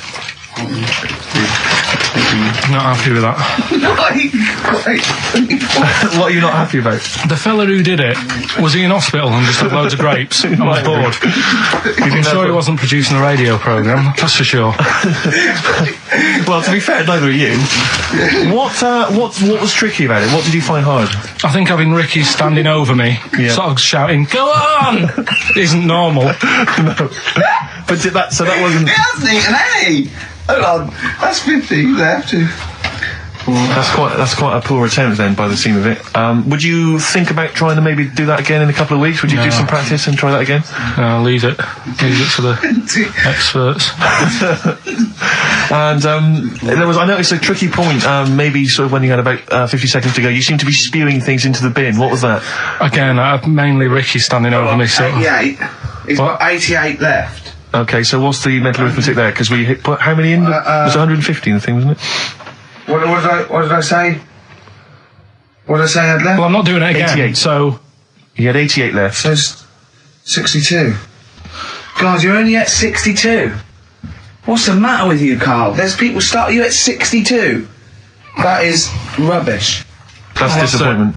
Let's leave that. So you failed on 2 world record attempts there. 62, and the record's that is rubbish. What were you doing? Oh yeah, but like I said, I've got a small throat. I can't drink a drink quick. Ever since the Mr. Freeze Pops when I was 6, that I nearly choked on, I nearly died on. I can't go back. It'd be like asking, I don't know, someone who got run over to play Frogger or something. What's Frogger? Is this something that happened to a friend of yours, or is this? No, I read about it. You read about it, okay. There's this little lad, right? Okay. First of all, it's years ago, right? When they didn't have decent doctors in like every town and that. Yeah. And this little kid is dead ill, right? Yeah. And the local doctor. Well, there's a phone call involved, so I don't really get the impression that it's like medieval times. Yeah. Yeah. But I didn't say that. I just said it's years ago. So this kid's ill, right? Yeah. And he's lying in the bed, and he's all going funny colour and that. Yeah. And his mum says, I'm going to get the local doctor round. The local doctor comes round, and he says, I don't know what's up with him. He said, leave it with me. Leave it with me. The doctor said that. I'll have he said I'll phone up a top doctor, okay, who was in America or somewhere like that. And so he goes to the phone in his office and he calls America, and because it's years ago, the phone line isn't that good, it's all crackly and that, right? Yeah. So he's talking to the doctor and he's saying, I've got this kid, he's a funny colour, and he's really weak and that. I don't know what's he's not giving him much to go on. Right? Sure. So the American doctor, right? Yeah. He goes, yeah, what you want to do? And it's all breaking up, right? Yeah. He goes, what you got to do? You got to, it's all breaking up. You've got to give him some, parrot's blood, right? Some parrot's blood? Well, that's what he thought he said, but the line was really bad. Yeah. He meant parent's blood, but he heard that he said parrot's blood. He said, right, I'll do that, leave it with me. I can see where this is going. He goes to, a pet shop. Yeah. He says, give us like half a dozen parrots. Sure. Takes them round to the kid's house, takes the blood from the parrots, puts it into the kid's fine. The kid's fine? It worked. Such a load of shite in my life. I've never heard such twaddle, such just made up, enhanced, exaggerated bollock in my life. A load of old rubbish, Carl. I mean, when he told me this, the doctor said, what do I do? And the doctor on the other end said, give him some blood. And the doctor went, where do I get blood from? So hang on, wait, I just need to where do I get blood from? Give him some parents' blood. Give him some parents' blood. Give him some parents' blood. Yeah. But hang on, I just need to know where you read this. Carl. Where was this? Where did I stitched you up. You know what he said? He said, so do you believe it? I went, tell it to Steve. He went, do you believe it? I went, tell it to Steve. Carl. But where did you read it? That was on the internet. What? Where is it on the internet? Badly Drawn Boy on XFM 104.9. I'm Ricky Gervais, with me Steve Merchant and Karl Pilkington. I'll tell you what, the Stoney's then. Oh! This Thursday at the Grosvenor House Hotel. Yeah. Everyone in Radios Anyone has entered their show in different categories, saying, they get it down to, winners this year included the brilliant Dominic Mohan, former showbiz editor of The Sun. Lots of people won. Lots of people won gold. Lots of people won silver. Lots of people won bronze. We didn't get a sausage. Nothing. This show was deemed not worthy of anything. I mean, not a look in. The panel looked at it and said, well, no, definitely not radio. Didn't get a vote. See, that annoys me on so many levels. Let me tell you one, right? I've never complained about losing an award, okay, ever. Yeah, mainly in TV. I know we've won a lot, but we've been beaten by Peter Kay. Good luck to him. He's brilliant. Beaten by Phoenix Nights, the sitcom. A lot of people like that more than the Oscars, vice versa, right? No qualms. But the shoddy shite that I heard that night beating us, I was furious. I don't understand. There's people, regional, it sounds like hospital radio. right? I shouldn't even be on XFM. I thought, it's beneath me. Yeah. And I thought, well, give them a hand, right? Let's show them. And I want to know who the panel was as well. I do not believe it. How can they I was looking back over some of the shows, right, before we go to Carl, and I've just done a little excerpt of, a trailer of what we do, what we're about, and I don't know how the panel could overlook. Play a bit, Carl, please. Shaking her muff, minge and tits around does not make her a hoe, then what does? These kids at school with big heads. Carl, what are you talking about? Shut! Oh, my name is Holy Fuck. Right, there's this monkey that was on a train station. Right. What if you mean cock to mean penis? It was my Down syndrome son. Oh, chimpanzee, that monkey news. So we've still got monkey news coming up. You're an idiot! You know what I mean? That's, to me, quality broadcasting. I don't know how they can say that isn't worthy. That's what we sent in to the Sony people. They listened to that. How they didn't think that was dynamite stuff. It doesn't make sense. Actually, I've been thinking about this since Thursday because I've been a little bit down in the dumps. Yeah. What I think it is that with the TV show, the TV stuff we've done, Rick, we put a lot of work into that. Yeah. We get the script, we got the script, we spend a lot of time on it. What this show is about, it's very much about spontaneity, it's about our personalities, and I don't think we're ever going to win an award for our personalities. I think that's where we're going. Do you know wrong. what I think? I think that when we're together, with the auteurs of The Office and, and we're strong on it, and we're just two where we write it, we direct it, we cast it, we even worry about the font and stuff on the, we do everything. There's a weak link in our midst, I think. On the radio show? Yeah. Right, well, I'm just trying to think what the common factor is, because on the award-winning TV show, it's Bliss You and I. Yeah, I don't know. Well, I'll tell you what, can we play a record and let me think about this, because there must be something. There's got to be a factor. That isn't in The Office that's in this, that means that The Office is award-winning, and this is a pile of shite. It's interesting. I mean, I don't think our number one fan, Dickie Anderson, Richard Anders, was on the panel, although he here has emailed in. He's got a couple of thoughts as to maybe why we... What is Dickers doing, man? Dickers says, commiserations on not winning a Sony. I can't believe you didn't win, naturally.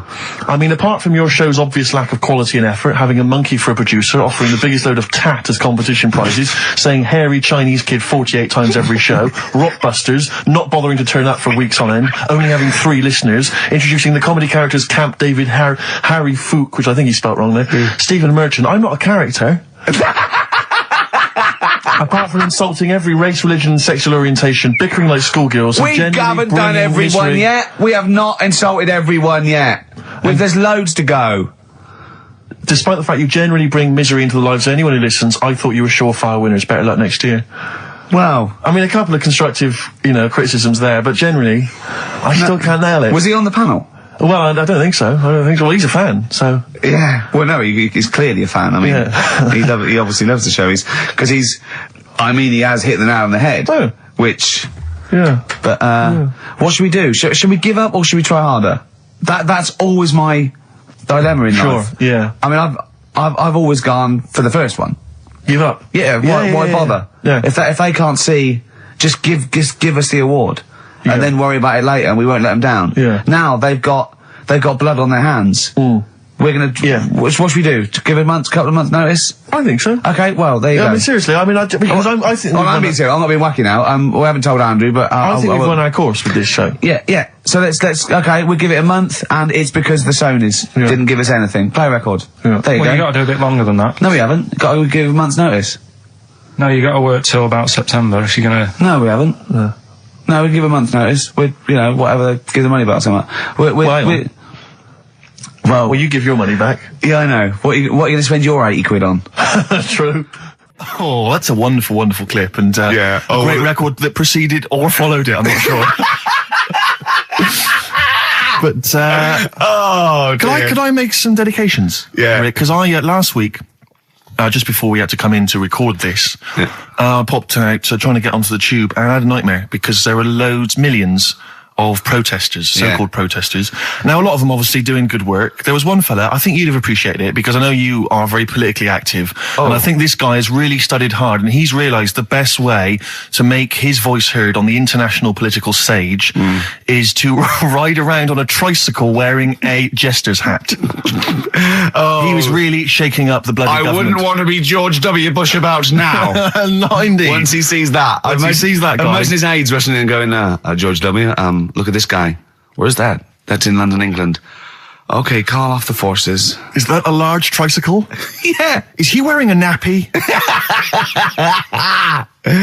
Get me Colin Powell. Why'd you call him Colin, not Colin? It's the way he likes it. Don't about. Just call off the troops. There's a in a jester's hat. Call the troops off. Just bleep some of those bits.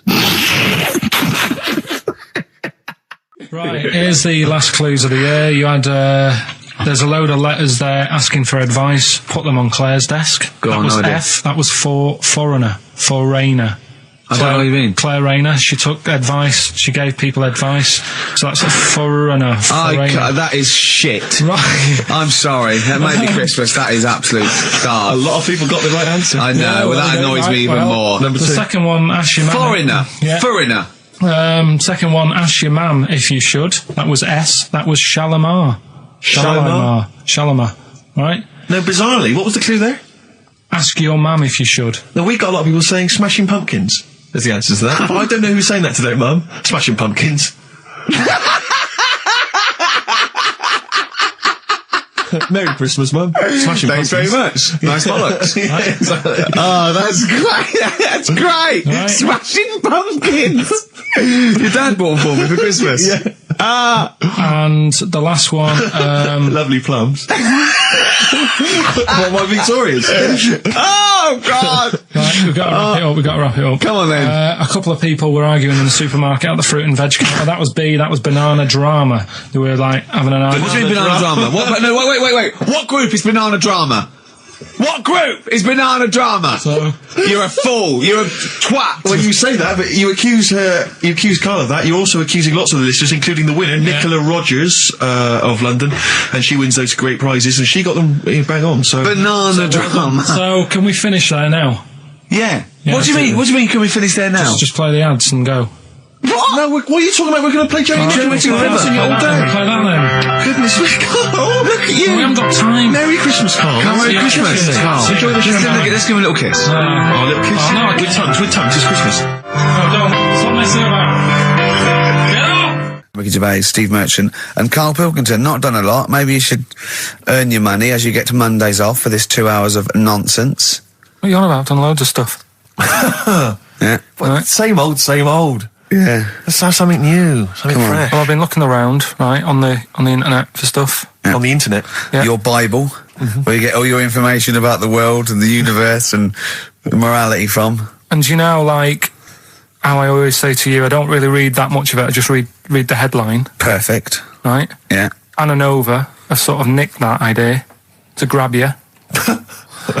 Nicked what idea? Well, to sort of get to the meat straight away at the top. Do you know what I mean? The headline to the story and everything. What? Right, these are But stories. the headlines already existed. That was why you thought that was a good not idea. like this, though. All right. Headline. Well, these are all headlines, right? Vibrating shoes could stop elderly falling. Do you know what I mean? Oh, God. You don't need... Vibrating shoes could stop elderly falling. Yeah, that's the story. You don't need to read on. That's what I'm saying. Well, Right, could you because read on anyway? Can't be bothered. Read on anyway. Well, Read. you have a look at that in a bit, right? All right, it's okay, so what interesting. This is frustrating radio if you're sitting at home. No, well, but it's not on. They've turned it off. If you want to know more, you know where to go. That's what I'm saying. That's what they should do in the news. Get the news done in Bong. a minute. There's a good story about Iraq. Right. Bong. Have it, look it up. Shoes. Look it up on the internet. Anna Nova. Give us another bong. Bong. Family sick of living on Butthole Road. Oh, brilliant. Bong. Man wears same shoes for 60 years. Oh, bong. This isn't that good. Some fella pulls a train with his teeth. And in lighter news. I love that. Triple Donald, this one isn't very good. And the last one, man fails to break clothes pegs on face record. She's always good. Well, that's the one I did read on about. I love that out of all those. That's the one he went on about. Go on then. Just Why is that news? He fails to make a record. So did I today. I know, yeah. I failed the long jump record today. Yeah. Didn't even take part. No, I was rubbish. But what are the rules on world records and that? I don't know if there are rules. There are certain things you can't. I mean, it's the Guinness Book of Records, isn't it? Really, that's the arbiter, isn't it? Yeah, but is there anything, if you said you wanted to do it, would they say, well, you can't do that? Yeah, they've stopped some gluttony records, obviously things that are in danger. So anything that's illegal, anything that's immoral. Yeah, like that American serial killer that just got discovered. Yeah. Having killed 47 women. I don't think he can make that into the Guinness Book of Records. No, because people would be trying to beat it, won't they? But there was some other story about a fella eating watches and that. That can't be good for you. So why don't they say, look, don't do that, do something else? He wanted to stay regular. Do you know what I mean? Though? I just wondered. What do you mean he was eating watches? He just said he was eating watches. He got about 3 in about a minute. How would he time it? Do you know what I mean, though? Look at Carl. I love that look at Carl. Carl is looking back and forth. You know when you sort of you go to a cat and it looks back and forth between two people. That's very much like Carl's looking at us now. Or when like a child sees a midget or something in the street. They're just transfixed, aren't they? And the parents go, don't stare. When we were pushing Ash, yesterday, our producer's in a wheelchair, and we were pushing him through the He's not a VC. midget, we should make that No, he's not a little midget. He's not tall. But we were pushing him through the VC, and this little kid just came up and just stood in front of him and looked at him. Yeah. I just laughed. It was funny. Do you do that? I imagine you get caught staring at things. Do you go up to people with problems and go, Mummy, is that a monster? Well, I was telling you one about when I used to go with my dad in the taxi. Oh, yeah. What Tell us happened? this story. Well, Your father was a taxi driver? my dad he had loads of jobs, which he did back then, and they don't do that anymore, do they, people? They don't Have a variety of loads of jobs? stuff. Sure. But at one point, he had a black cab, and I used to go with him. He used to get a beer crate and put it in the front of the black cab and sort of sit just next to the meter. And anyway, we got this call, and the guy on the end of the radio said, "Oh, you've got your son with you, haven't you?" So he said, "Yeah." So it's just like, we've got to pick up at number 11 Village Lane or whatever. And I said, all right. And it was this woman. It was like a woman version of the Elephant Man. Wow. The Elephant Woman. Yeah, it looked like...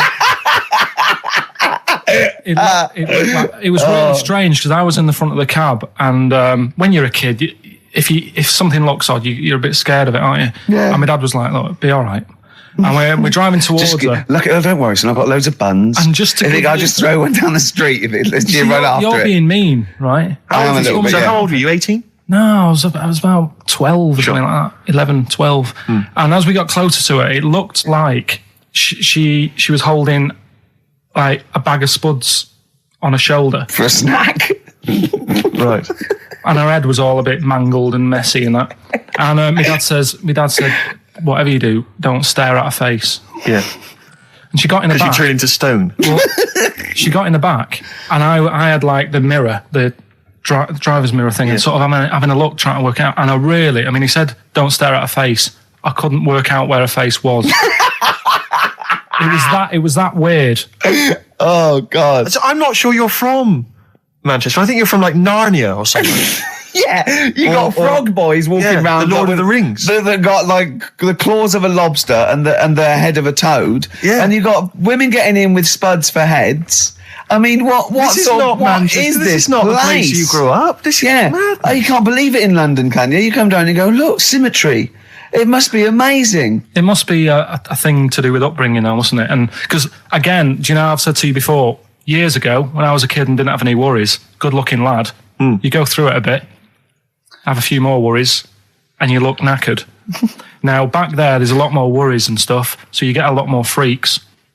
Whereas in London, everyone's like happy, aren't they? I love the fact that stress can cause your fingers to fuse and your heads to grow. No, but if She must have been really stressed to have a head. Yeah. She was she an accountant or something? You know what I mean?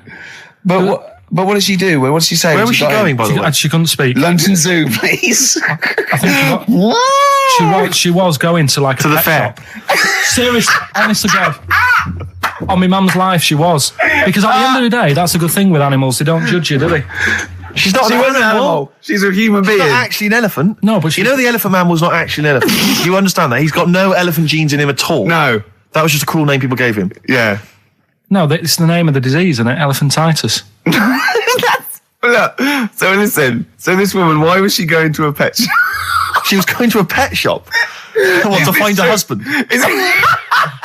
play a song. Is this true? No, it is true, yeah. Oh, God. I'm not taking the mickey because it must be really bad for you. Of course it is. Carl, we haven't... I'm going on to you today about cutting myself shaving. Yeah. I was going on about that. To think that she's probably not alive now, but to think... But you're saying that you're going to say this is a worse problem than a little cut shaving, aren't you? Yeah. Yeah. Do you know what I mean? The think things you're that right. Carl, you worry about. there's a couple of key questions I need to ask. One, if she couldn't talk, how did she tell your father where to drive it? Did she have it written on a note? Did she point with her nose? Yeah. Right, this has got silly. Pick your song. But and also, finally, where did you say she lived again? It was like in a village, a little small village. Right. Just hidden out of the way. All I'm saying is we could maybe get like some sort of coach, book some coaches, get a coach party up there to have a look at her. Take some photos. And now you can make some lemonade. The offspring of a woman and some spuds. Yeah. Well, I think it was in Hot Tickets magazine. Sure. It's free with the Evening Standard. Yeah. I might get some free Evening Standards now. I've plugged that. Yeah. I was just reading in there that I don't know if it's still going to happen, but apparently she was going to do a little cheeky appearance at GAY. GAY? In London. And obviously I was quite excited because I'm a Spears fan. Do you know that's what that spells, don't you? GAY? Yeah. Gay. Yeah. Yeah. Well, I think it is a gay club. Oh, sure. This is what I was ascertaining from the article. Oh, because they've called it what it is. Exactly. Yeah. And apparently she was going to be previewing some of her new album live on stage at GAY. And that's an intimate venue. Normally you'd have to see someone like Spears, probably at Wembley Arena, someone like that. I'm thinking I'm a Spears fan. Get up a couple of the gang together. Yeah. Some of the lads. Exactly. Yeah. Cruise down there. Yeah. But then I read on in the article that apparently the doorman at GAY were only going to let in regulars, and the way they were going to ascertain if you were a regular was by asking a series of questions at the door. What, testing if you're really... Now, I don't know if the questions would be about the interior of GAY. Or the interior of someone else. Yeah. Or just general kind of... what do you reckon you'd have passed the... pretend? Well, that's what I was wondering. So you'd have had to pretend to be... GAY to get in to see Spears. Now Can you say gay on the radio? Yeah, I think so. Yeah. There's irony, isn't it? So you're pretending to be gay to get into a club to see a bird that you like. Yeah. I'll give you a little quick test. Right. Shall I? All right. All right. What's your name, mate? Paolo. All right, Paolo. Yeah. You haven't done a lot with your hair. You just sort of let it grow out. I mean, would you be putting product on a bit later? Because you don't look very. You look sort of quite masculine, Yeah, well, sort of like you didn't care, like you have no care about how you look, like you're normally it would be shaved, of course. Oh, okay. Yeah. We would say normally that looks about like 3 months growth there. Why haven't you? I've been ill. Nothing serious? Nothing serious. Okay. No, that's why I let it grow. So it's grown. Okay. Yeah. So what time would you normally be going out then, Paolo? Normally I'd go out about about 8ish. 8 o'clock in the evening, you've got? No. That sounds a bit early. That's what... No, I'd go out about 3 in the morning normally. Right, so I take them on... Yeah, okay, right, so that's right, yeah. Where'd you go? Down sort of... Old Compton Street for a coffee and then onto GAY something like that, with your little shaved head. Yeah. Okay, well, you're doing fine. Gay. Sounding pretty good. Can I just ask you one final question? 20 bender points? 20 bender points. So I'm just going to let you in. Okay, I'm just going to tell the guys to let you in. But I've got one more question. Yeah. Do you prefer knobs or tits, Paolo? Knobs. Knobs. You love No, knobs, do you? absolutely Can't get enough knobs. So you hate tits, I assume? Load them. You hate tits, do you? Yes. Okay. What? Even Liza Minnelli's? I don't know what to say. I love hers. But not in a straight way. Straight way. In a So okay. So you love knobs more than tits, right? Okay. I love knobs. In you go. Thanks very much. Brittany's on, do you? Oh, she is so sexy.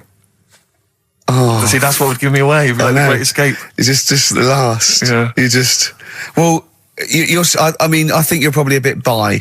Right. Yeah, okay. but go in anyway. Thanks very much. Okay, the drinks are quite expensive. Oh, I thought so. Pop your shirt off, will you?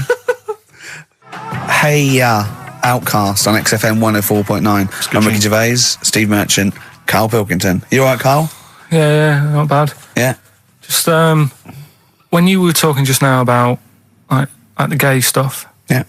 Right. I don't know if you saw the thing the other week about the fella who's on that quiz show. Oh. Sort of. Oh right. Okay. Gay fella, straight, sort of man, woman. What are you talking about? Tell me what did you see? Tell me what you saw. This is like a kid come running in and he's seeing something frightening. It could be an alien, could be a ghost, could be a paedophile, and you've got to get exactly what actually you saw out of him. Right, what did you actually see? It's just this fella who's a woman. Right. Right, okay, right, try and talk like a human being. Right. It's a quiz show that's coming on the telly. And it's this woman. Right, is it a fella who's a woman, or is it a woman? Bit of both, that's why I'm talking about it. But what do you mean? Is it a pre-op? Is it a transsexual, a transvestite? Is it a lady boy? Is it an hermaphrodite? What is I'll tell you about it. Well, tell me. I'm telling you. It's a woman. Well, it's a man. Oh, forget it. Listen. Play a record. No, listen. Come on. What? It is a man. He is a man. Well. Oh, Christ's sake! It's a TV programme where they've got this... Transvestite or television? It is a transvestite, yeah. But the problem is... I'll tell you, just because you don't know about it, the programme is... I don't know, I still don't know about it. I don't know anything about it still. I don't know. It's a woman, man, woman, TV programme, look, TV. No, it's a man who is now sort of half a woman. And a man who is now half a woman? No, well, this is what's weird about it. He's got the top half, but not the bottom half. What do you mean? He's got breasts and a wig? But he's still got his boys downstairs. Why do you do that? His caps and the boys are still there with his Y fronts. But upstairs, he's got a lovely pair of dumplings. Why do that? Well, he's halfway through. But why not get it all done in one go? Maybe he couldn't afford it. Well, wait until you've got all the money. That just looks a mess.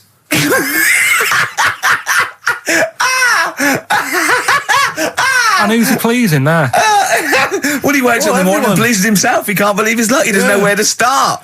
No, but what I don't understand, I mean, I don't want to see him... Well, could I just finish that sentence? What you don't understand is just about everything. Yeah. Right, what... I find it weird, right? I sort of get... I understand the gay thing, right? But... Do you? What do you mean? Well, I know... Well, tell me the gay thing. Explain the gay thing. I just know if you're a fella, you like men. I don't know much more than that. What do you mean you don't know? But what I mean is, with a transvestite, what's going on there? What do they want? A transvestite is a cross-dresser. See, I don't get that either. Because... You mean a transsexual? That's a man who likes to dress in women's clothing. It's not necessarily... They're not necessarily gay. They're not gay. They're often not gay. They just happen to like wearing women's clothes, aren't they? But then why not wear women's clothes that could be seen as a bloke's... Like Suzanne wears jeans. No, but they... Yeah, just but that's buy the women's thing. jeans. But that's their problem, is it? They like being seen as a woman. They like being seen as a woman. It's not just that it's more comfortable or they'd wear a kilt. They like being seen as a woman. They feel more comfortable. All right, and what's the deal with this fella who's got... We don't know who this fella is. No, we don't know this man who's half a woman. He's called Miriam. Oh, that's awesome. yeah. Brilliant. I love this scientific basis. No, so all he's done, he's had the tits done, he's probably had the hormones, probably lived as a woman for a while. The last step, because you can probably reverse the breasts anyway, because they're probably implants and hormonal things, and whereas you chop your knob and boys off, that's, you come back the next day and go, sorry, I didn't mean that. I wanted my ears pierced. It's a bit more of a bigger operation to put them back. So doctors are probably making sure that he's just Surely if you've had the top half done, you're not going to go back on what you've said. But no, what's the top half being done? I could get you breast implants, give you a bit of hormonal treatment. Now that would be a great idea for next week. and you could reverse it. What you can't do is grow a knob back. Well, you can. Last week you were talking about growing one on your arm. Yeah. We've done that. We can, so that is possible. But the thing is, the truth of it is, I think I do know about this story. I think it was a television programme called There's Something About Miriam. The conceit of which was that this pre-op transsexual... So I guessed that right, yeah. Was masquerading as a woman. Right. And various blokes... who didn't realise that this was a man, had to try and seduce her. And when they found out that it was actually a bloke, and a lot of them had kissed her, they refused to let it be shown. I agree though. That's just terrible. Yeah. That's deceit. But I mean, That's awful. I hated that. You know, who's the biggest, most professional person in radio? It's probably Terry Wogan, isn't it? And it was you that said you can't tell what the sentence he's saying because he keeps going up at the end before. But he never, there's never any punctuation. Yeah. So he'll just segue from one point to the next. So he'll be like, going on my holidays, Friday. We're having a lovely time, says Mrs. Dorothy Shears of Westminster. I'm thinking of going to Greece. And it's halfway. So he's got his knobs, but he's still got the tits. Yeah. Typical. Oh, hello, Paolo. Do you want to come into my club to see? Yeah, I'd love to go. Britney Spears, I'm a massive fan. Yeah, well, it doesn't start for a while. It's only about 8 o'clock, and you know you're not going out for hours yet. No. 8 or 7. But might as well watch a bit of telly. We've got FA Cup final. Ooh. Oh, yeah. That's a good one, isn't it? Or we've got the Eurovision Song Contest. What do you want to watch, Paolo? Oh, blimey. Well, I love all the camp and lame of the Eurovision Song Contest. Yeah. But is that David Beckham playing? Because I love him. And his hair and his legs. See what you've done. You see? So you will watch the football, but you'll be mainly looking at the legs and the tight shorts. So while Beckham's knocking them in, you'll be exactly knocking one. Right.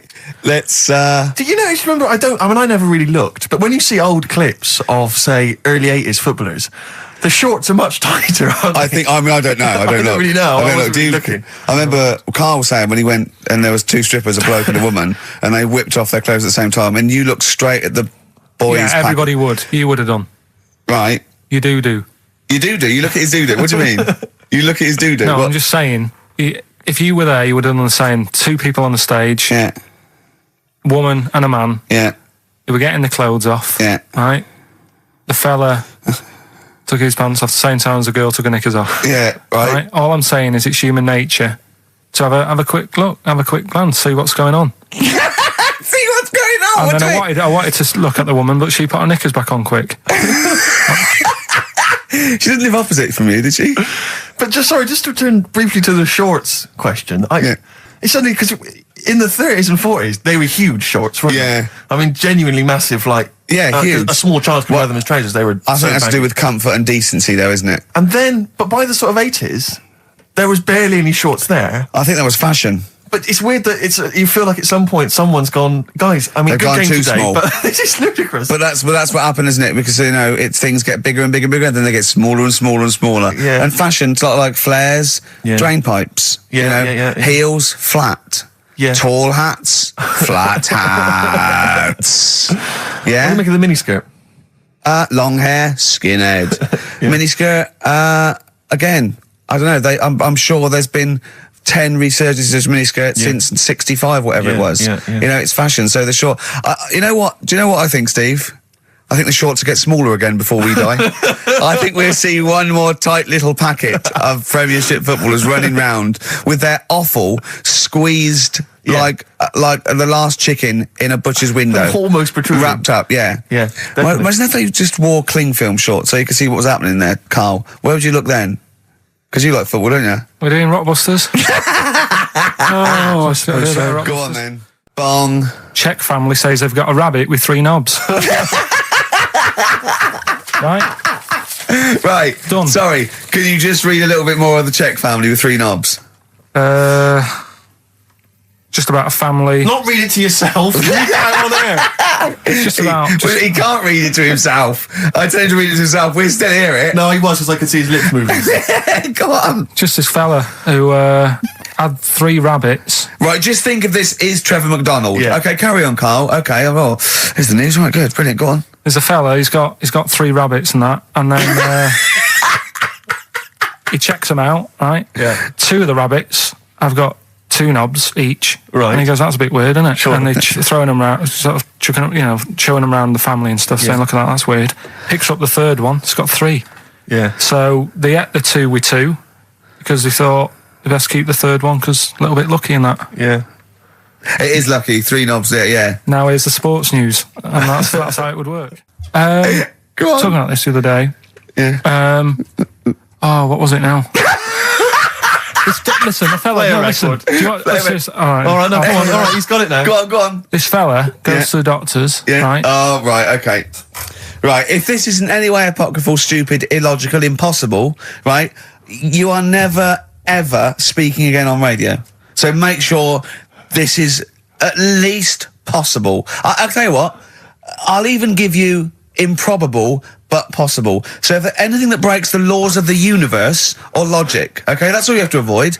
On you go. Right, so this fella, right, he goes to the doctors because he's got earache. Right. Okay, if a chimp's living in his brain...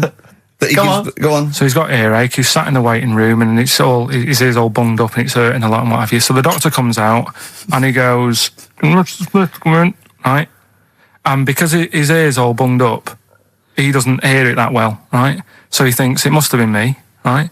So he wanders in. Keep going. Anyway, I'm going to hate this. I can just feel it in my bones. Steve, I'm going to let you take over. Okay, let's hear it. So the doctor says, sit yourself down there, right? So he sits himself down. He goes, right, take your pants off, right? So he's thinking that's a bit odd. Anyway, he heard that though. He apparently he took his tackle off. The doctor did some operation. What, there in the waiting room? No, in his office. In his office, yeah. What? Wait. So he removed what? His genitals? Yeah. In his office. Why, Carl? Because he hadn't called him in. Oh, he'd called in the bloke who wanted his testicles taken off, and he didn't do it. What? So the doctor went out and said, Mr. Jones, who's here to whip off your cock and balls just here and now, right? Bloke comes in, didn't it? It must have been me. So the bloke who wanted his balls taken off didn't say, I think he said me. So he didn't interrupt then. So the bloke goes in, he starts taking his testicles off, and he doesn't say, I'm here for me ears. What are you doing with that? It's a new single from Snow Patrol and Run. That's brilliant, isn't it? It's good stuff. On XFM 104.9. Rick. Go on. I'm about to say 3 little words to you that I've never said to anyone before. Go on. Karl is right. On what, though? From Reuters, someone's emailed in. A Brazilian man who went to a clinic to have an aching ear checked ended up having a vasectomy after mistakenly believing that the doctor had called his name. He had gone in there, entered the vasectomy room when he was called. He was called by the full name and yet thought it was him. But the strangest thing is that he asked no questions when the doctor started preparations in the area which had so little to do with his ear. He later explained that he thought it was an ear inflammation that had got down to his testicles. And the fellas came off. Extraordinary. Right. I'm stunned. Amazing, isn't it? There's got to be a couple of news headlines, surely. Hold on, wait a minute. Bong. Pierced penis man off the hook. Knob body has been that lucky before. Brilliant, all right. Okay. You've got get a lobe of this court case. Right, okay. Not bad. I'm going Interesting. for knob body has been that lucky before. Right, it's a story about this kid who was born, right? Was he? Yeah, he was popped out, and the dad and the mum saw the baby, and it was like, oh, that's a good-looking little kid. Sure. And they were proud and that. And then they're surprised that it's a good-looking little kid. It's theirs. Yeah. Like it could have been a frog, and they'd have gone, "Oh, he's got your eyes." And then the doctor goes, "Yeah, it is, but look at that." What? He said, "It's a boy and hasn't got a knob." I love the doctor saying that. I love this GP or this midwife saying that. Oh, we love little boy. Yeah, but no knob, baby. Mr. and Mrs. I mean, think. Right. No, but I'm speeding it up a bit. All right, come on. So the baby's So the born, baby's like and that, and the doctor says that, and the woman's like, "Oh, it's our first as well," and stuff. Right? She's really gutted. What's the second going to be like? So, Go ahead. so the Just a knob. doctor says, "Yeah." We'll call it Karl. All right, go on. Right, go on. So the doctor says, "Well, I'll leave it with you for a bit. Get used to the idea, right?" As opposed to throwing it away. So he wanders off. Yeah. He comes back with a smile on his face. Right? Found the knob. So the mum and dad are like, what are you smiling about? He said, "You're not going to believe this. Baby's just been born. It's got 2. Right? You can have one of them." And they did a little operation. Where did you get this information from? That's in a book. What book? Is it the a same as the joke book that you carry round with you? No. With the woman with 3 legs, the juggler with 9 arms, and the bloke who found shagging a chicken under a rock. Is it in that book? Weird though, isn't it? Well, it's not true. It is true. What, in the same hospital, there was a baby born without a knob. Luckily, Karl. It happened. You swear to God you're not making... The I'm doctor came back smiling because he wouldn't believe it. There's a baby there with an excess of a knob. It happened, honestly. I'm not... All these things are not made up, the educating stuff. That's why I do it, innit? Teaching you stuff. Always teaching you stuff. All right, if anyone can confirm the baby with no knob, they're going to confirm it because they're going to go to the same dubious website that Karl got it from. I always try to be level-headed and reasonable in these situations. And it's always Guatemala or Mexico. Rodriguez was born without a knob. Luckily, baby next door and was one 2 knobs. What a load of shite. Play a record. There's still more to come. Oh, I'm looking forward to it. Was it Nelly? Nelly dead. It nearly died. It nearly died. Bones, Radiohead off the Benz album. I mean, might be my favourite album of all time. You said it before, yeah. I can't say I've ever really got into it. I remember when it came out, it was just so ubiquitous everywhere. I never really bothered listening to it. I can still listen to it every day. I mean, that might be sad, I don't know. But it's a fantastic album. Yeah. On XFM 104.9, just practicing for when we talk about music. Talk more about music than maybe monkeys and people born without knobs, baby. Karl, any other thoughts? Educating Ricky. Actually, can we just clarify what this is? I think a lot of new listeners perhaps aren't familiar with this. It's when Karl looks on the internet and finds a weird story about, the double knob fun, and tells me about it. And it's usually not true. Okay. If it is true, I know it already. Go on then, Karl. They're not really weird stuff. It's just stuff that's gone on. That's interested me. That's all it's about, and I educate about it. I should just confirm that we've had a number of emails that say the baby born without a knob and then having one transplanted from a baby that luckily enough had 2 knobs is apparently true. Right, listen. So, I don't question that you could be born with a deformity and get someone's, fingers, knobs. What I'm saying is, it didn't happen with the doctor goes, I'll leave with it. I don't believe it. That baby's got 2 knobs. Exactly. What a coincidence. I bet that little bit of information isn't in there, is it? Sure. That he went out the door, I'm going to get a coffee, came back, bloody hell, hold on, there's an extra knob, I found an extra knob. We can put that knob on there. Perfect. A couple of emails here trying to respond to our requests for nursery rhyme related information. Oh, go on. Nikki Williams says that she was at infant school and she had a nursery rhyme book, and in the book, and this may just be the illustrations, but apparently the 10 in the bed in there were small baby monkeys, which you'll be loving, Karl. But again, I suspect that might just be the illustration that accompanied I remember I had a book of nursery rhymes when I was little, and my brother, it was older than me. I was about 5, so he was about 16. And I remember him and his mate just absolutely cracking up because it said, up Jack got and home did trot as fast as he could caper. He went to bed and bandaged his knob, N-O-B, with vinegar and brown paper. I've since found out the knob is like the old English for head, but I didn't know why they were laughing. Of course. They were just cracking up. This was, whenever one of my mates' brothers came around, he said, where's your nursery rhyme book? And he'd read it to him. Yeah. And it was just the funniest thing in the world. The brown paper and vinegar was a popular method, because didn't Jack and Jill use that? They used something similar. No, that was Jack and Jill. That was Jack and Jill. Yeah, that's Jack when he broke his crown, which obviously, that means his head as well, doesn't it? Yeah. So he's fractured his skull on a sort of like an outcrop of rock. Yeah. And then... is that still used, the brown paper and vinegar? I don't think it is.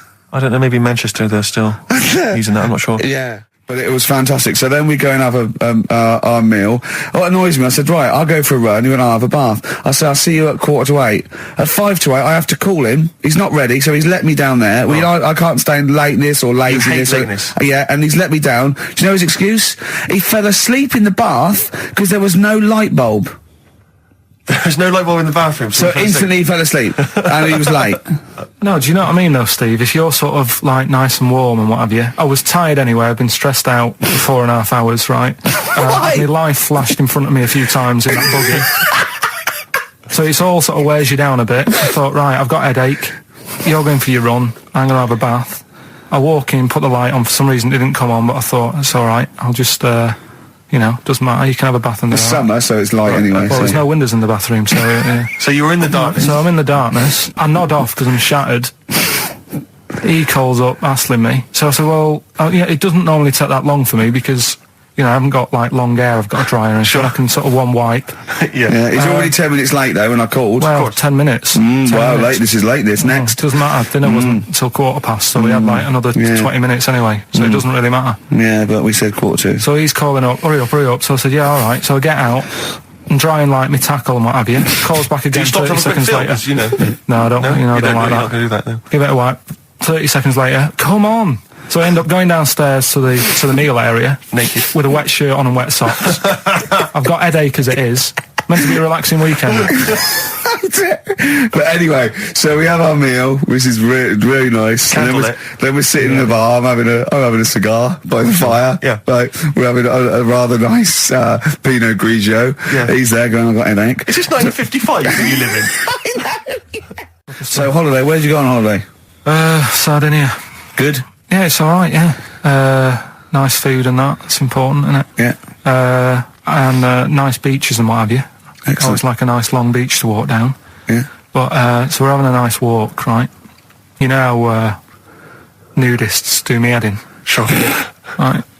Not a problem though, is it? It's not like being scared of spiders where they might jump out under the kitchen sink at you. You know what I mean? It's not a big problem having your head done in by nudists. Yeah, but it just annoys me. It sort of ruins the day a little bit. Because it makes me feel uncomfortable. Right.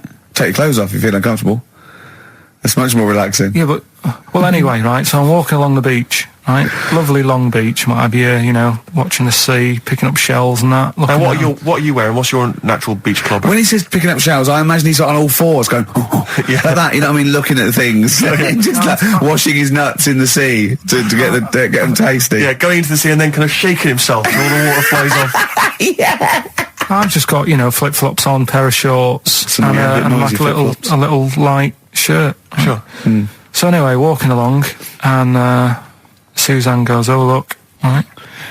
And there's this woman, German, I think, coming out of the... How can you tell she was German? Underarm hair? I'll get to it. Forget the underarm hair. She came out, it looked like she was smuggling seaweed. I'm going to burst! Oh, God! And the funny thing is, right, she... Smuggling seaweed! Oh, God! She was a bit hairy down there, was she? Mental. I felt bad because I hadn't had a shave for 2 days, right? Looked at her, it was ridiculous. She might as well have kept her trunks on. It was just like she was wearing furry trunks, right? So anyway, so I'm walking along. So, yeah,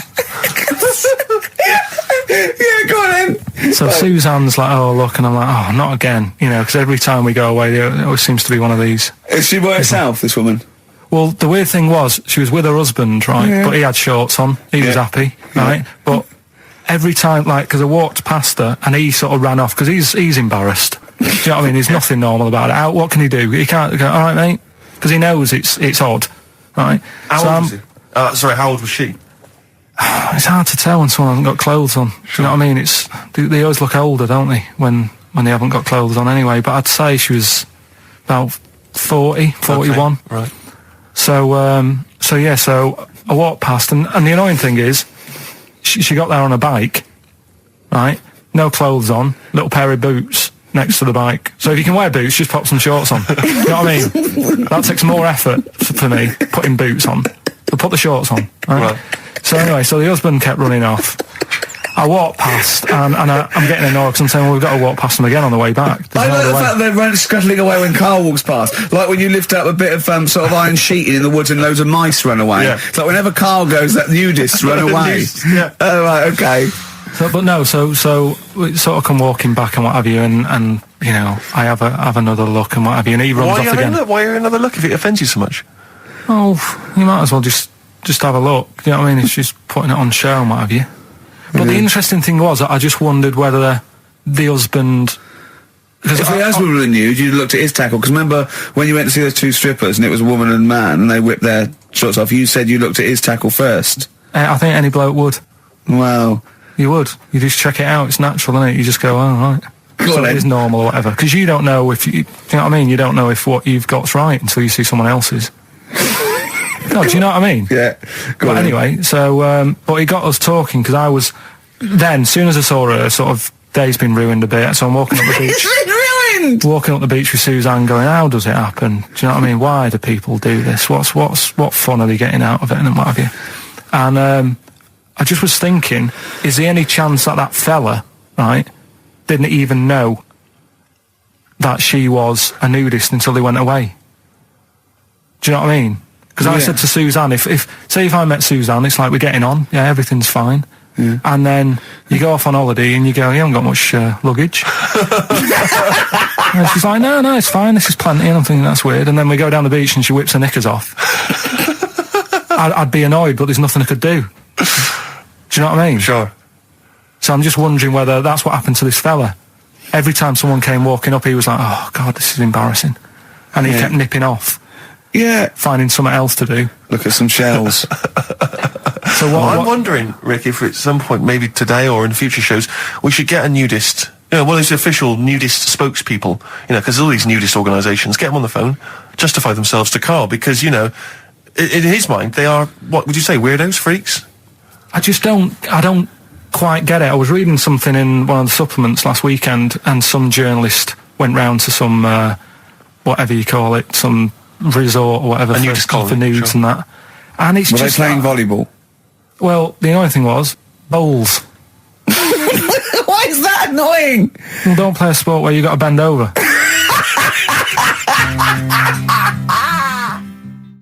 Neil Young from the album Zuma, and that's Pardon My Heart on XFM 104.9. Ricky Gervais, Steve Merchant, Karl Pilkington. We just had a text here that says, and I don't know what truth there is in this, as ever, but John says there is apparently a nude bike ride today in Hyde Park.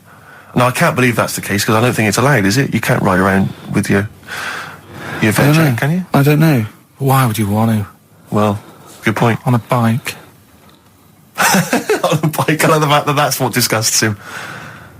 I want. Do you know what? If we did appeal for a nudist to call in, I'd want a very specific sort. I want a German nudist, a middle-aged man called Helmut. Okay. If there is any, or the closest one to it. So I want a middle-aged man from Germany. If your name is Helmut, you're in.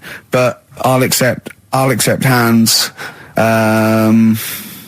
Karl would be good, wouldn't it? All right. Yeah. I think I'm wondering if the age might. Maybe we could we broaden it out Okay, just a German nudist bloke. Right. Can he at least be fat? Can I find a fat German fella? If your name's Helmut, we're going to give you a big prize. Yeah. But, any fat German fella who likes to get his sausage out. Sure. Okay? It's sauerkraut. Yeah. What's the phone number? 0871 222 1049. It'd be good just to get an email or a text over the contact, wouldn't it? And then I can just call them up in the week. Sure. And 83936 is the text number. I don't know what our audience demographic pans out like, Rick, but I'm suspecting that's probably a fairly small fraction of our listenership. I know, but there must be someone out there. If you know a fat German who likes to get his tackle out, phones are going. Straight away. Just answer it, Karl. Just answer it. Just pot luck. It could be anything. Well, just see what it is. To be fair, it could be a nutter. But just say hello. Just tell your it's nutter straight away. He'll stay there, won't he? He'll stay there. Well, answer it. Answer it. Leave it. Answer it. Oh, you see this? It's gone. It's gone. There you go. He bottled it. So, just as well. Did you have to have that thing done where they say, what side do you wear your member? What side you dress? They don't say what side you wear your member. That would hardly be a euphemism, would it? So they say what side you dress, sir. It means what side your little poke, your little John Thomas leans, doesn't it, on rest, usually to the left, isn't it? Your little left testicles. If I said to you now, what side do you wear? Hang on. Do you know? It would be left. It would be the left. That's what I mean. If standing there, right, with nothing restricting it or holding it in or holding it up, right? It sort of leans. Your one ball is sort of like slightly back and lower, isn't it? And your little John Thomas rests there, so it's left. And the reason they ask it is so they don't put the tape measure up on the left and squash your willy or touch your willy. So it's nothing to do with like, well, you'll need a bit more room of sort of more material on that side, or. Well, no, I don't think they compensate. It's just when they put when they stick that up into your groin, they don't want to come in contact with your little. The thing is, I don't know what side I wear stuff on. I just sort of pull my pants up and wherever it wants to go that day. But maybe it's not big enough to sort of make any, real decision. But, like now, I'm sat here, right, with my jeans on. I don't know where I am. Well, that's clear from hearing you talk. No, but what I mean is, if a fella said to me, what side are you, what side do you member on? Member? What is this the use of the word member suddenly? I'd go. Well, it's usually not appropriate. And also, I imagine in the old days, they had big baggy pants that used to sort of like hang down. And now, like with those stretchy boxers and briefs, it's sort of held up in a nice neat little parcel, isn't it? So it's probably not appropriate. It doesn't come in contact with your little snake. So, did you ever, have you ever heard that? Are you telling me a tailor has asked you that and you went, what do you mean, mate? No, I've never, I've not really had one made to measure. I had one made when I was a kid, but since then I've sort of bought a suit off the hook. But when you were saying about buying a suit, I know that question sort of crops up and I don't know what the answer is. It just annoys me the way I don't know, there's no surprises anymore.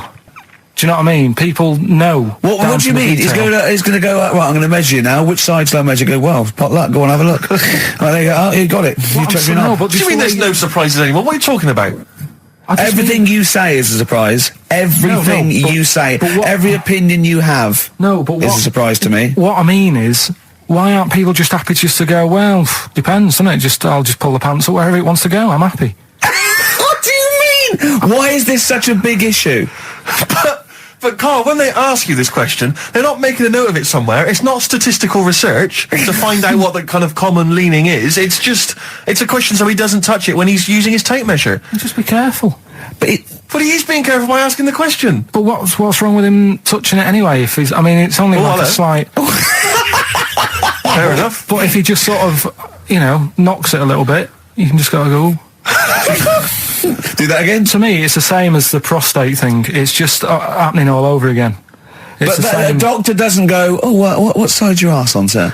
Trying to avoid the arse. He wants to go, he knows where your arse is and he's aiming for it and he wants to get it up there. He's aiming for it for a good cause. This little fella's going, well, I've got to measure his leg. I don't want to touch the knob. I'll just ask him, sir, do you mind telling me where your cock is so I can avoid it? It's a big difference. But like I'm saying to you, I'd have to have a look first to let him know. I don't know where it is now. I don't know. It could be the left, could be the right. Are you telling me you don't know where your knob is without now? looking? Well, what do you mean without looking? How could... Well, you're saying it as if like... Should we have a guess? Well, have a look and tell us where it is. What are you wearing? What sort of pants are you wearing? I've got my jeans on. But you got pants on underneath them? Yeah. What are they? Briefs or boxer shorts? Boxer shorts. Boxer shorts. Well, it's probably free, but the jeans are probably restricting it. I think it's probably either in the middle, dressed in, or just slightly to the left. Have a look. We'll tell the listeners after the break where's Carl's knob. It's a good competition. Oh, brilliant! We've got to send this to the Sony Awards people. XFM. Run Snow Patrol on XFM. Well, big question. Where was Carl's knob? That's what people have been hanging on for. Yeah. Where was it? Well, I can't believe people have been texting in. Hey, what, guessing where it is? People saying, is it in the middle? Is it in the left? It cost them 10p. It cost them 10p to find out. Just wait, I'm going to give out the answer. You don't win anything, right? Like, strike it lucky. Right? Bottom or middle? Right. It was to the left. Oh! Yeah. I went with the right. That's annoying. See, I thought it would be to the left. If not, maybe if it was all scrunched up, sitting down on your lap, right, it might just pop up to the middle. Just pop out, like, Well, next week we'll be finding out where yours is. Where's Ricky's bollocks?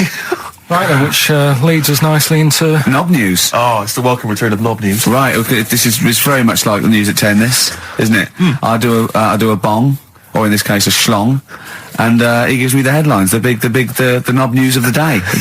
Where have you collected all this knob news? Was there a lot of knob news this week? It was mental this week. The amount of stuff. The way it works, you give us the bong, I'll give you the headline, okay. Steve decides which stories we're going to talk about. And now on XFM, knob news. Schlong. Man grows knob on his arm. Schlong. Man gets doctors to make him a second knob. Schlong. Turkish prisoners made hole in cell wall to produce third inmate. Schlong. Doctors accidentally remove man's testicles. So, well, can I straight away go for the accidental removal of the testicles? Well, it's happened before, right? We've talked about that before. How did what did he go in for a tonsillitis? What are they called? Tonsillectomy. And he went in the wrong way. What are you talking about? How can they accidentally remove his testicles? It says, he didn't look at his folder, and the doctor said to the fella, "Oh, we've removed your testicles and we wanted to take out your prostate gland." So that's what happened. There's the story. This is what I mean. That's why I don't like going to the doctors. Yes. It happens, doesn't it? Because all these sort of it's when they say things like, "Oh, it's just we do loads of these operations." That's when they're not concentrating. Brilliant. Do you know what I mean? When they say it's procedure, that's like having a boring job that you do every day when you're not going to be concentrating. I prefer them to go, "This is a tricky one, this." I know what you mean. I sort of do know what you mean. People, you watch TV programmes about, like, you know, removing someone's second head or whatever, and there's like the best surgeons from all over the world. It's televised. They can't make a mistake. They can't go, "We took his legs off by mistake." Whereas the fella who's having a prostate's like, "Oh, do you want to do it? I'm sick of doing that." Yeah. And they're probably doing a crossword whilst writing it. Of course they are. I've seen that actually in operating theatres. They're doing a crossword. That's what I mean. Yeah. I was just examining some of the other knob news, Rick, a little bit more closely. Man gets doctors to make him a second penis. I'm sure we're all interested to know what happened there. Yeah. A German who persuaded doctors to give him a second penis has lost his wife after he showed her the result. Biker Michael Gruber lost his original penis in a motorbike accident, and doctors built him a second one using a mixture of skin, bone and other tissues. Bone? Apparently, the penis worked so well that he was even able to father a child with his wife Bianca. But Gruber was still not happy and asked doctors to repeat the operation and build him a better organ, to which they agreed. From his hospital bed, he said, "I've got 2 penises, but no wife. I'm hoping when I get rid of one of the penises, I'll get her back." What do you mean? Sorry, so he had 2 put on. What side does he wear? So he's had both. So he's had 3 then. Yeah. This is probably the thing that happened with Hitler when he had 1 ball, but he had 3 at one point, didn't he? So he just got one in the other ball, gave his mum one, and got the other one. Man grows penis on his arm. I mean, why people are constantly losing their penises around the world? I've no idea. But why? I didn't realise it was a bit. What do you mean why on the arm? It's just a graft, isn't it? Yeah, but put it on like your buttock or your side. You can't wear a short sleeve shirt. Why do they've done that before? I don't understand it. Why not just graph it onto the side of your leg or something where it's high up, close to where it should be? I don't know. To get it used to the environment.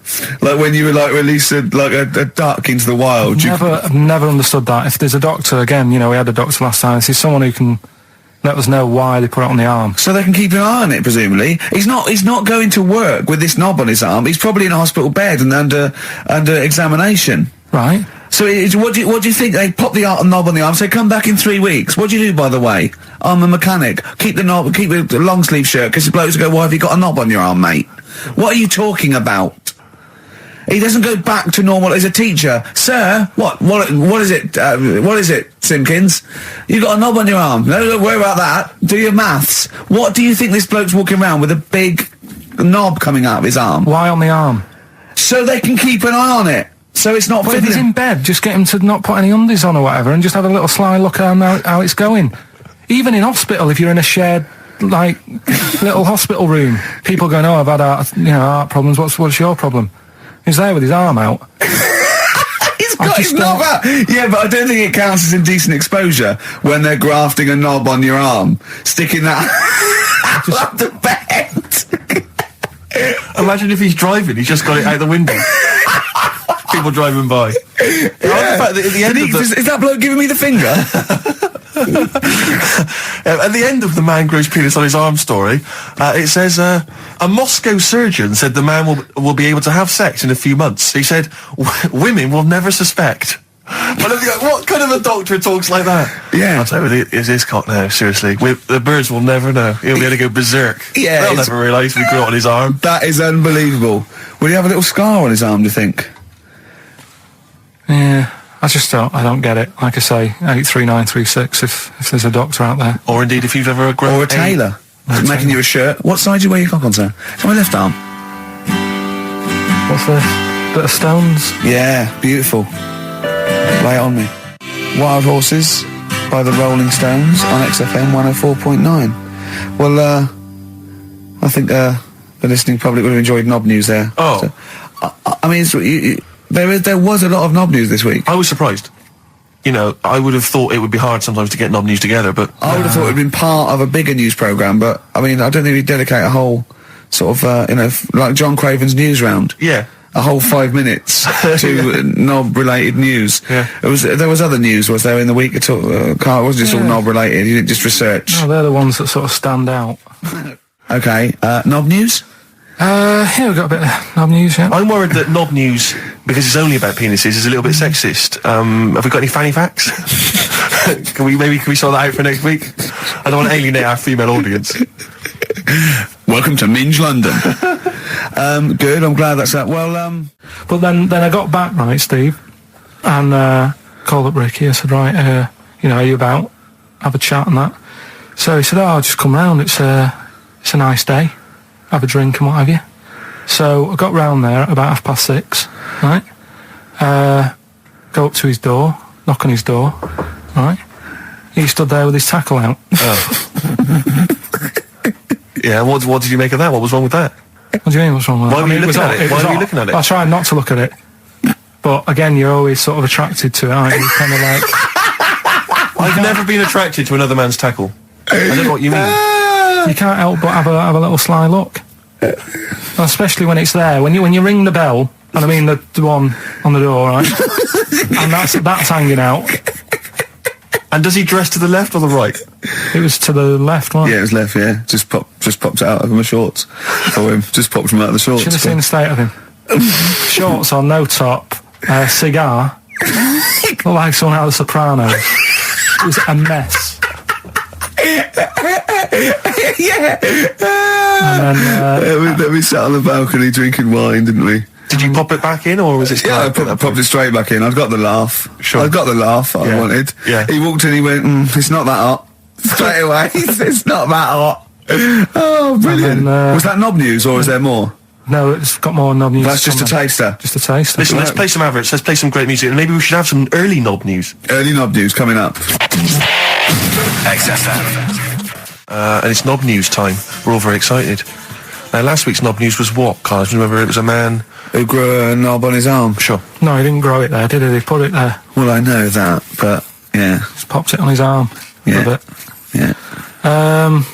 This Just a week, recap. That's just a recap of the week's news. Right now, it's the headlines. well, we Right, talked about it before. Do you know the little mouse that had an ear on its back? Yeah. Sure. Right. Well, you thought he had a bad time, right? Listen to this one. Mouse walking about with us sort of wearing a monkey's testicle. They're just having a laugh. This is what I mean about a lot of scientists. What are they doing? When's that going to come in handy? I don't know what you mean. Well, they were seeing if, say if a fella loses one, right? Yeah. Hitler or whatever. And they go, well, don't worry about it. We can sort you out. I don't know what the monkey's going to do. I don't know if they keep passing them on or whatever. But the actual monkey testicle was put on the mouse. And it worked. It worked for the mouse. But isn't it... I mean, isn't a monkey's testicle quite large in relation to a mouse? Would it not look like the mouse was on a space hopper or something? Oh, yeah, it didn't look good. Well, they didn't put it where its testicles would be. No, they did. They put it... Well, how could it walk then? The ear was on his back, so he could just get about. Well, I don't know. But Well, you don't know, do you? You just guessed. No, Did no. they grow the monkey's testicles where the mouse Well, it testicles looked would... stupid anywhere else, though, wouldn't it?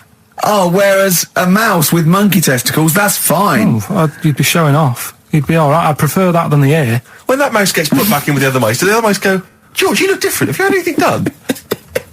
But the weird thing is, as well, apparently it still works as a monkey. What? So, like, what are you talking about? Like the sperm and that was, it was still sort of monkey Of course sperm. it was. What are you talking about? But that's weird. But what, Carl? What do you? It's only a thing to give it nutrients. That's all the thing they're testing. It's like grafting at that level. Right. What's your question? Because I'm right. What do you think? It would change eventually. It would have changed into a mouse testicle because it had been hanging round a mouse for so long. No, I thought the actual sperm of it though would be a mouse's. Why? Because it's hanging off a mouse. No, but your sperm is actually created in the testicles. So that's why it has to be outside your body. Otherwise, we put them in a nice little cage. But I'm guessing then that they've done this operation so that they can do it to humans. Yeah. Why would I want a monkey testicle if my kids are going to be monkeys? What use is it? No, think. That's no. That's going to happen anyway, Carl. No, yeah, but think. Think of what you're saying. They've grown a monkey testicle on a mouse to see if it would still function as a monkey's testicle, okay? So they can do that to humans. So think, Carl. What they'd do is they'd grow a human testicle on a mouse and it could still be used as a human testicle. So what? To give you a testicle that you've lost. From a mouse? No, from another person who it was kept alive on a mouse. Because it's kept the nutrients alive, as opposed to keeping it deep freeze. Maybe bollocks go off after a week. I don't know. Maybe they get accidents. He had a little a card. Do you donate your testicles? Yeah, I'll tell you what. No one needs testicles yet. Let's keep them on a mouse. You have yours ripped off in some sort of bizarre skiing accident. You go, well, you're in a Battersea Dog Town.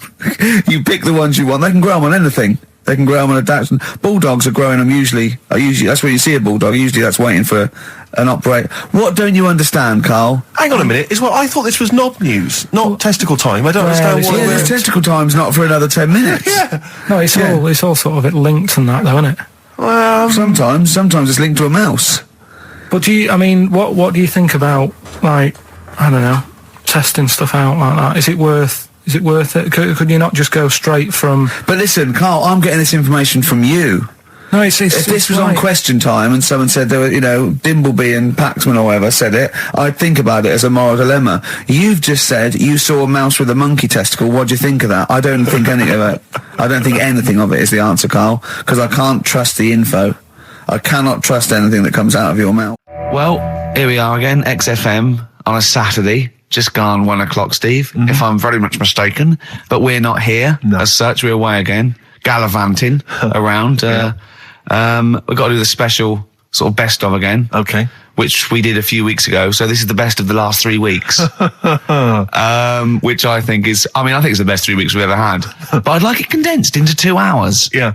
Yeah, some great music as well in there. Yeah, there'll be some great music interspersed with fine chat that you've already heard.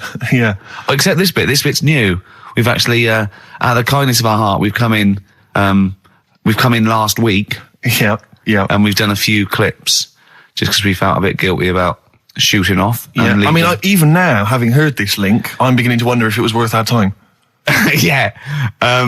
Well, should we play a classic link? Let's play, what, from the last 3 weeks? After this is Feeder. Alright, so, here's the first bit. Yeah. Right, okay, Educating Ricky, part 2. Right. I'm committed to this treatment. Yeah. Is one of them. I've got to go for that one. Yeah? Yeah. Or the other one is the police are causing a bit of a stir. He still says it like it's the best thing he's ever come up with, which in a way is. It could be.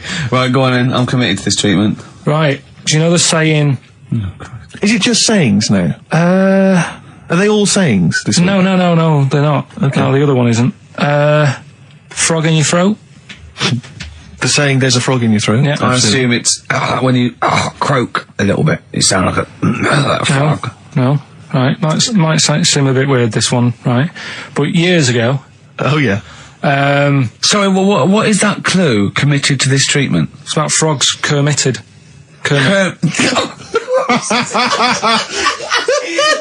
Probably works better with a K and an ER written down. Well, also, if you pronounced it Kermitted, yeah, but not committed.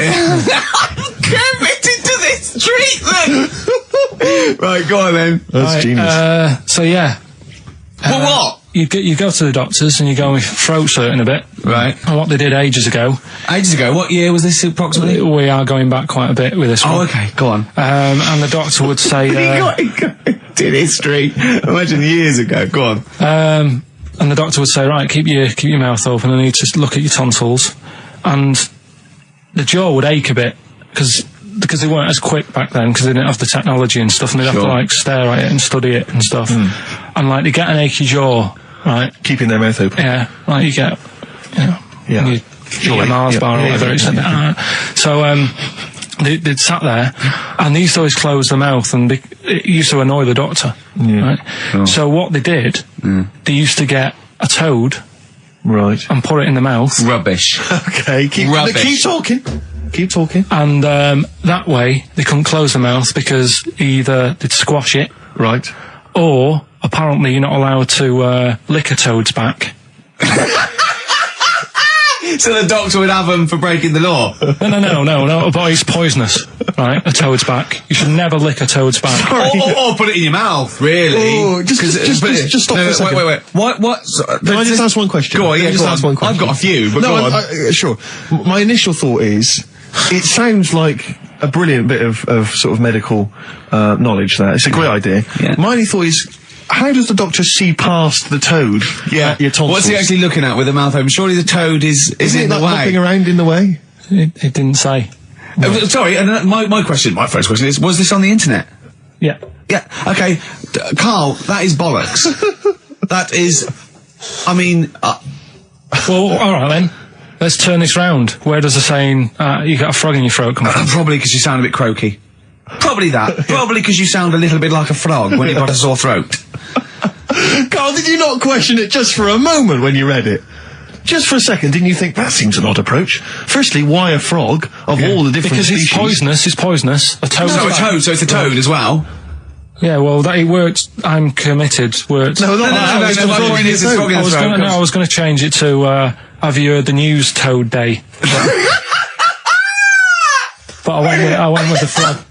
Oh God! Right, so that's rubbish. So that's rubbish. Next, can I have? Let's play a tune. Let's come up with a God. Can I just say? No, just play it. Just play it. Yeah. Yo, Carl. It was my birthday, right? Went home after working with you a couple of Saturdays ago, right?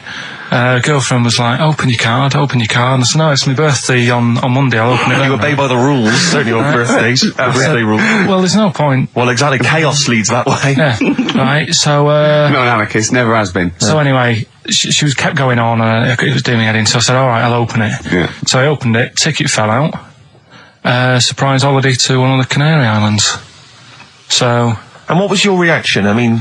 First one was, we haven't got enough money. Right. For this, but I didn't want to ruin it, so no. So I didn't go on about that, and I said, "Oh, it'd be great." So I can't wait. So, did you say it in that tone of voice? Well, it was good timing because I was tired and everything, and I'm not a big holiday fan, but the timing was right. Yeah. Do you know what I mean? It's the same as last night. I don't always like a curry, but last night you're in the mood. You get that sort of curry. You had a feeling. Yeah. You thought, and then lo and behold, later you were eating the curry. Yeah. It's weird, isn't it? Isn't it weird? The paranormal. Isn't it weird? They work in mysterious ways. Yeah. Ghosts. Yeah. So anyway, right? The island. If I was on with you here, I'd probably say it's a bit barren. Okay. Not much there, but if you get a hotel, you guarantee good weather. Right. Are you? No, what I mean is, it'll be a good holiday. If you get a hotel, right, the weather's always good, so you'll have a nice time. Yeah, that was a comma. Yeah, it was a Go on. And all that, and the food was all right, and everything was going all right. I was just having a nice, relaxing time. And how do you sort of spend your time on a holiday? You just lie around? Is that sort of holiday, just lying around. I bought a book. You bought a book? Yeah. Okay, ghosts? No, it was short stories, right? About ghosts? It was about like special days in our time and time before me and stuff. Oh yeah. And it was like it was telling you about how in I think it was 1814 the Thames frozen up. Yeah. And all these stories are told by eyewitnesses. Yeah. Right. So there's some fella who was around in 1814 and the Thames was frozen, and people used to put market stalls on there, and they'd do the shopping. It was like like an Oxford Street. Was that Mad Liar Charlie? No, because he's famous for that. Well, I'm sure, you know. No, I think that was Mad Liar Charlie. Yeah. So I was reading that, and then after a couple of days was a bit like, boring. Yeah, you can only do sort of so much lying around And so much reading. So Suzanne said, let's go on the beach, have a walk. You ain't gone on the beach? Where had you been up to this point then? In your room? No, just like around the pool, just relaxing and having a swim and that. Yeah. So she said, let's go on the beach. I said, all right then, yeah.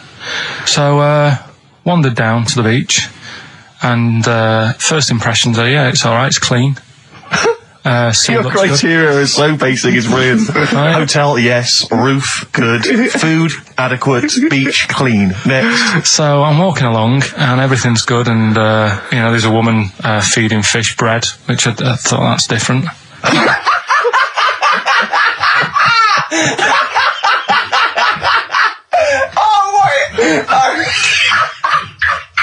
I love that. He likes originality. He loves a bit of originality. He was feeding fish bread? This woman was there, like, up to her knees in water. Yeah. And she was stood there. Was that a sea? Chucking, yeah. Oh, right, good. Chucking this bread, and I thought, what's she doing? And I stood there and watched for a minute, and there was little fish coming up, having the bread. I thought, So we carried on walking, and everything's going well, and then this fella comes towards me. Everything's going well. Yeah, that's I haven't fallen over. Clean feeding bread. 2 points for originality. Fella comes walking towards me. Oi, oi. He's only got no pants on. Oh. So I said, Suzanne, what's going on? Why did he turn to her? Like she knows more than him. So she said, oh, yeah, it's, she said, yeah, it's a nudity. Is this going to be a long story? Could you pour that coffee? Can you give me that coffee over? Sorry, this is really bad. Yeah, because he's poured... Thank you. Just amuse yourselves while we sort the coffee. Thank you very much. Dave, do you want I'll have a cup of coffee, Carl. Thanks, yeah, cheers. Cold. Right, good. Okay. So... Great. Thank you. So she said, yeah, it's a nudist beach. So I said, well, why, what? I said, we're all it's all mixed up. Normally on a nudist beach, it's a nudist beach and you don't go wandering on there when you get your clothes on and that. So it annoyed me a bit, because there wasn't any signs. So this fella's getting closer. Well, the knob out was a sign. Yeah. Right, so he's getting closer. And he walked past me. It was an old fella. And he walked past and he had a hat on and a little pipe. And a big rucksack on his back. Right, so he got me thinking... Not strictly naked. I'm walking along and I'm thinking... Right, why do people want to do this? So straight away, I wasn't on holiday anymore, because most of the time when I'm on holiday, I don't think about anything. Right? Your mind's a blank. I just switch off. Right? But all of a sudden, this has got in my head now, and I turn around to look at him, and... Check out his arse. And this bag, right, I swear, it was massive, right? What? You had a massive bag? The bag. His rucksack? His rucksack. Oh, right, okay. When he said there was an old couple coming towards me, I said, what was lower, the bloke's bollocks or the woman's tits? And he said, well, that was another point, she might as well have worn knickers. Because so naked, that's what he said to me. So you saw the bag? So it annoyed me, yeah, because the whole idea in it, this is what I think, I mean, I might be wrong, right? Might be wrong. Chances you never have been. You never have been before. Being nudist, right? What's it all about? So I'll tell you, on that point, Carl, let's play a tune, let's come back and we'll discuss... What are we going to play? We'll discuss that very issue. We've got some ideas, we did chat about this last week, Carl, in your absence. Alright, well, we'll play the choral. Okay. It's a good one, this. Yeah.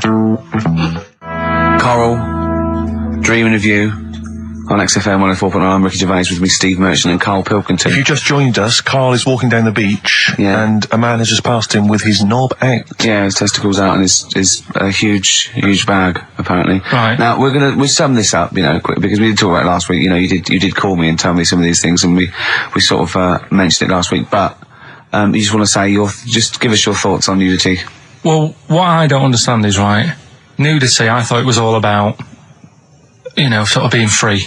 Yeah. Natural, letting the breeze, blow around you and that. That's all I can think of like the bonus of doing it. But you can get that by just having a pair of shorts on, right? Because I'm not one for getting my kit off. It's just something a bit weird about it, isn't it? Normally, if I go for a walk on the beach, I'll I'll put a shirt on. Sure. But leave it unbuttoned. Yeah. Oh, right, yeah, tease the ladies, sure. Do you know what I mean? Yeah. But it just feels a bit weird. So it's best to cover your back anyway, because the sun... Yeah. And all Good that. advice, yeah. But when I saw him, and I thought, well, right, is he doing it to sort of be free and be comfy and all that? And then I thought, but he's carrying a big bag, right? I've got a pair of shorts on, and I'm not looking at him thinking, I bet he's really comfy. Do you know what I mean? I wasn't going, I can't wait to get home and get my shorts off. They're really annoying me, these. So, and that's just it. I don't get what it's all about. Yeah. Sure. Yeah. Sure. Well, okay. Well, my advice to you is don't go to nudist beaches again. Well, I didn't go again. That was Jane's Addiction. This is the Best Of Show on XFM 104.9. I'm Ricky Gervais, with me Stephen Merchant. Yes. This was a clip show. We recorded this a couple of weeks ago.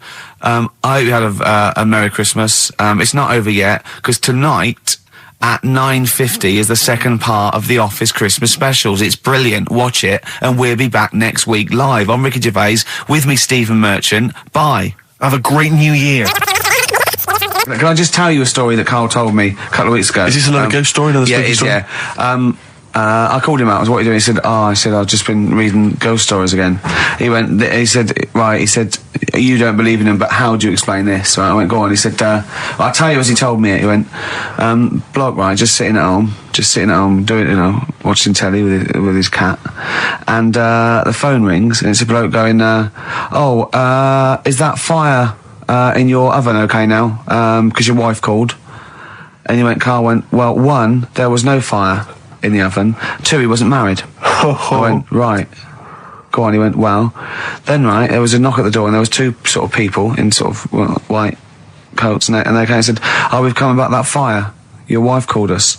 He went, 1, there isn't a fire in my oven, and 2, I'm not even married. Right? And he said, and they saw the cat, and they looked at the cat. It looks a bit weird at the cat came out, nothing. He said, and then he went back, sat down, phone rings, and they said, did they sort out the fire in the oven that your wife told us about? Oh. He went, 1, there is no fire in my oven. 2, I haven't got a wife. And Karl went, what do you think of that? I went, that's not it.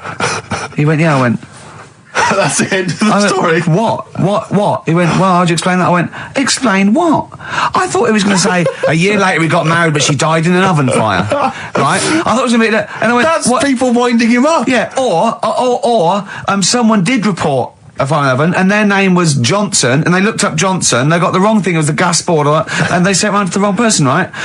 You know, he went, yeah. I said, I explained it to him, he went, yeah. Why did they look at the cat funny? Oh, man alive, Karl. This is really weird, right? I was in my house once, right, and the doorbell rang. Yeah. Right, I opened the door, and there was no one there. Yeah. Right? And then I looked across the street, right, and there were some kids running away. Yeah. Now, how do you explain that? Yeah. There was another time, right, where, like, I opened the door, and there was a bloke goes, you've ordered pizza. I went, I haven't ordered pizza. And I heard my mate upstairs giggling and putting the phone down. Yeah. How do you explain that? Karl, seriously, why did you tell me that story? What did you think that was weird about that? The fact that it was 3 different people. Is this all the information? Is that the entire story? It was 3 different people. Did you fall asleep and not read the end? A fire that didn't happen, about a wife that didn't exist, and a cat that didn't look happy.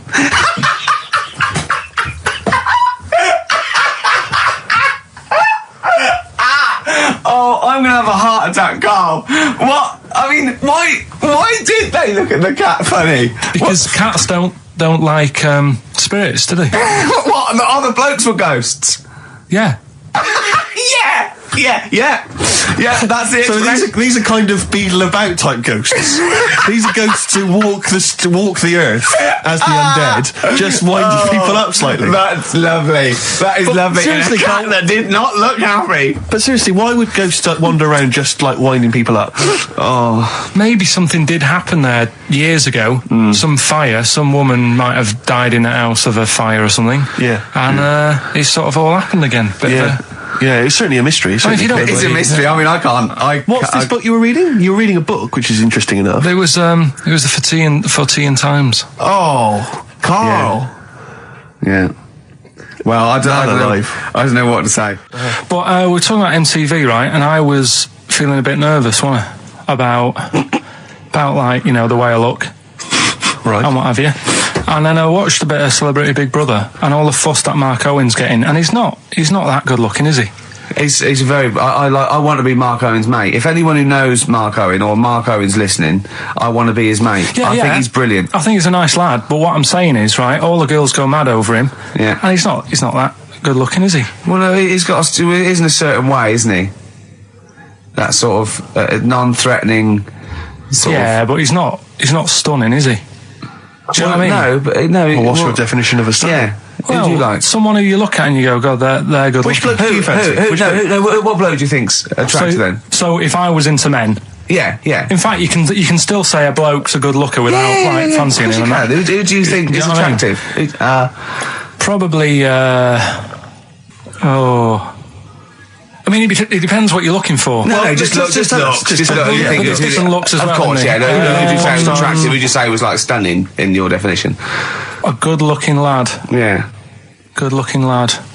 Oh, look at him over there. He's.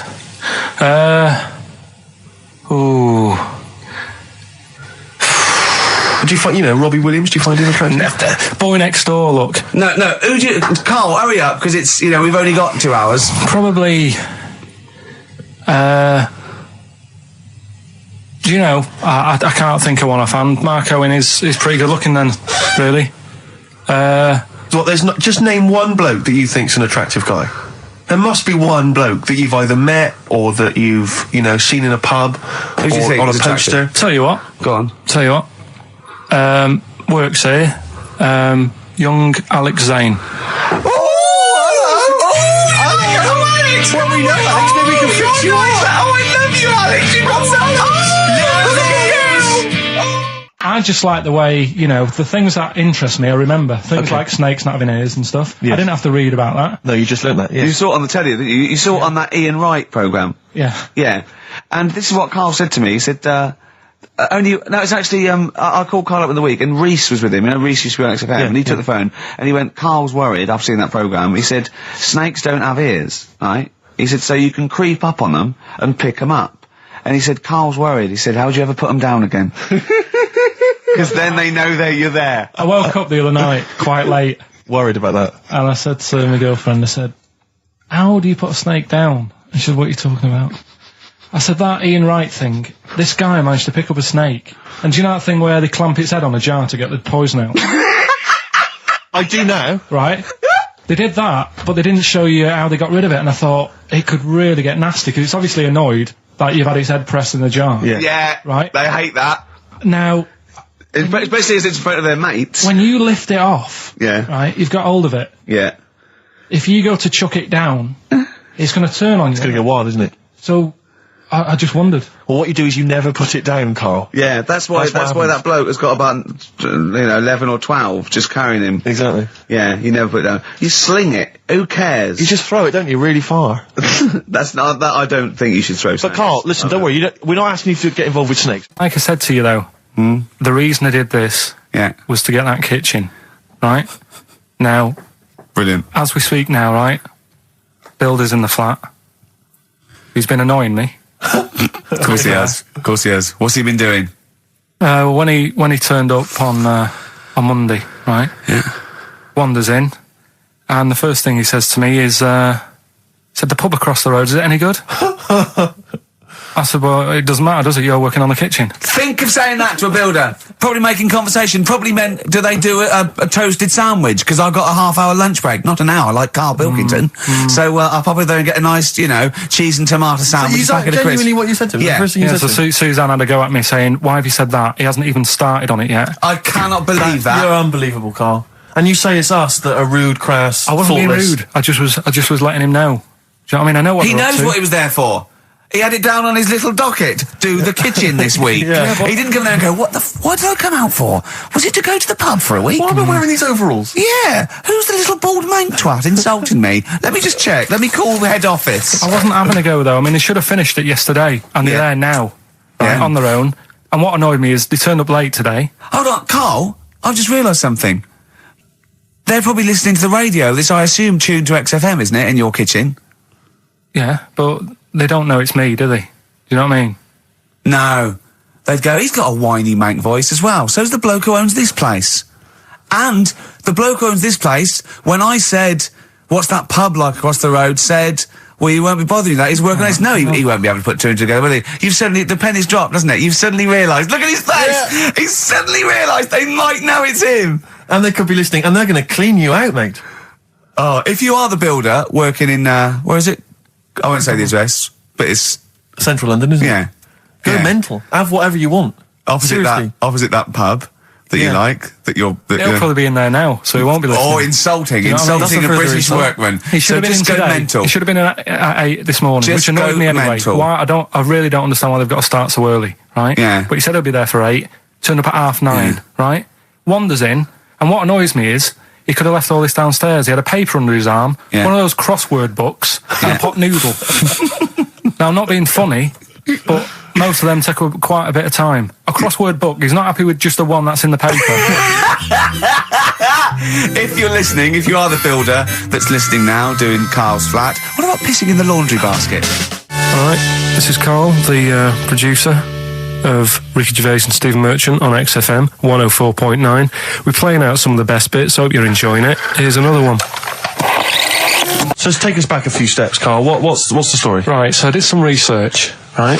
Let's just recap again. There was a guy you read about who had his head chopped off. He was guillotined. Yeah. He had said to the people around him, I'm going to blink once I've had my head cut off to show the brain life, can still...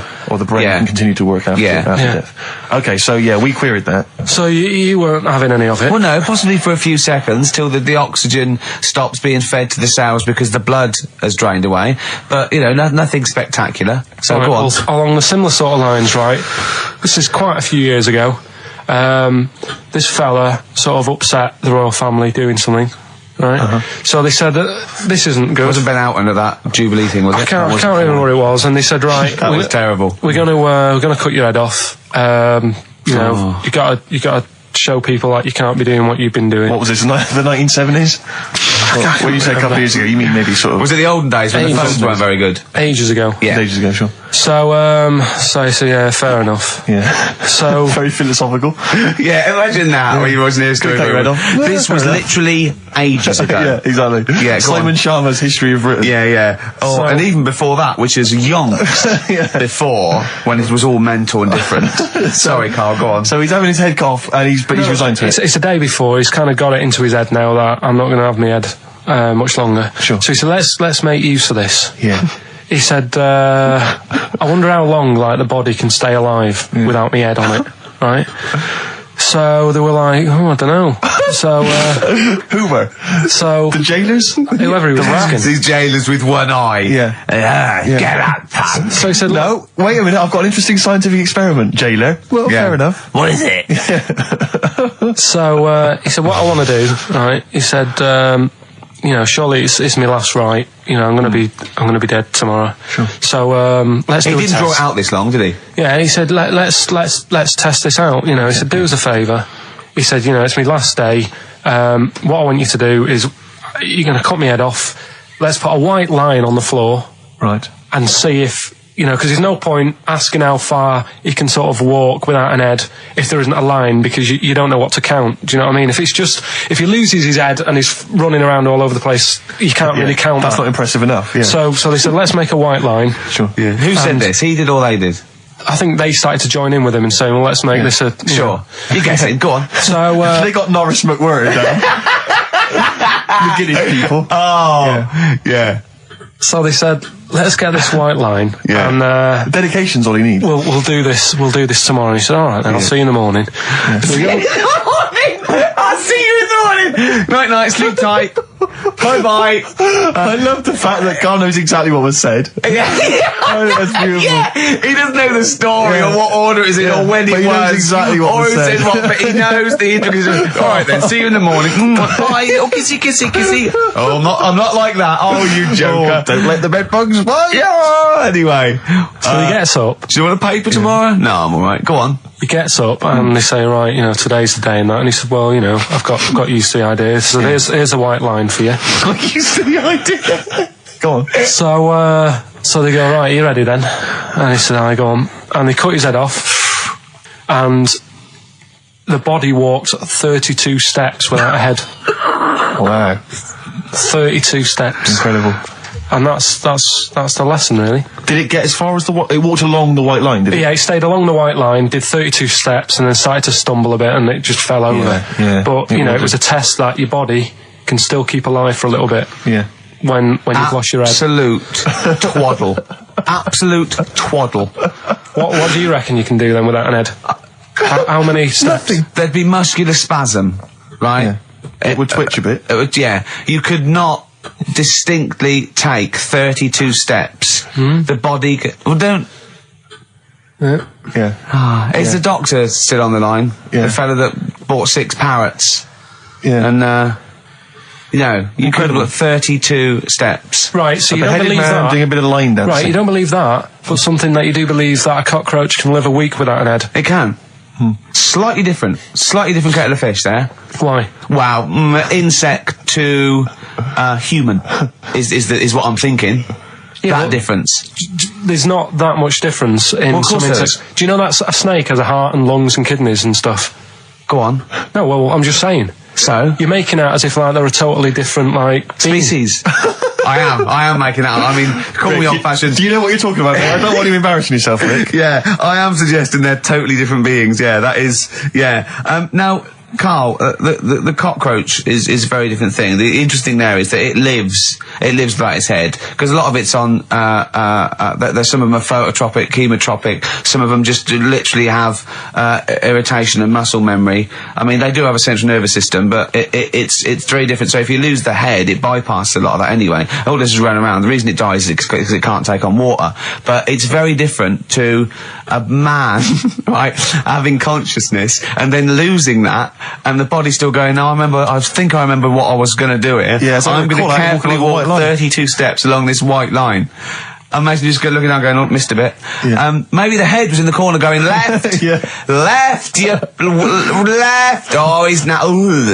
Well, let's just put it out. I mean, if anyone listening has maybe had a relative beheaded, maybe in a horrendous car accident, but they got up, maybe they went for a walk, they had a little chat before they passed on. Karl. Get in touch. Karl, you are my favourite being.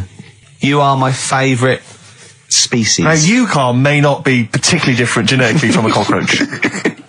You are. Why can cockroaches do that? Why whoever made them went... Let's play a record. Do you know what? When I told him this fact, I send him little facts on text messages just to inflame his, interest. I just sent him a cockroach can live 9 days without its head. He texted back, "What's the point of that?" Yeah. What's the point of They're that? not doing experiments, these cockroaches. He's a boring last week to have. And he went, and on top of all that, you're thirsty. So it's the worst week of your life, isn't it? That week without your head. Play a record. Karl. Competition time next. Oh. Look at his little face. Look at his little You've not heard face. Karl's competition. Oh, he could live without an head.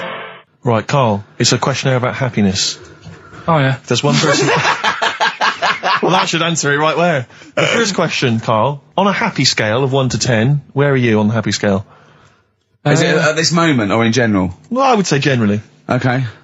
Yeah, but you don't always have to I think I'm happy in that, but I don't always show it. You never show it.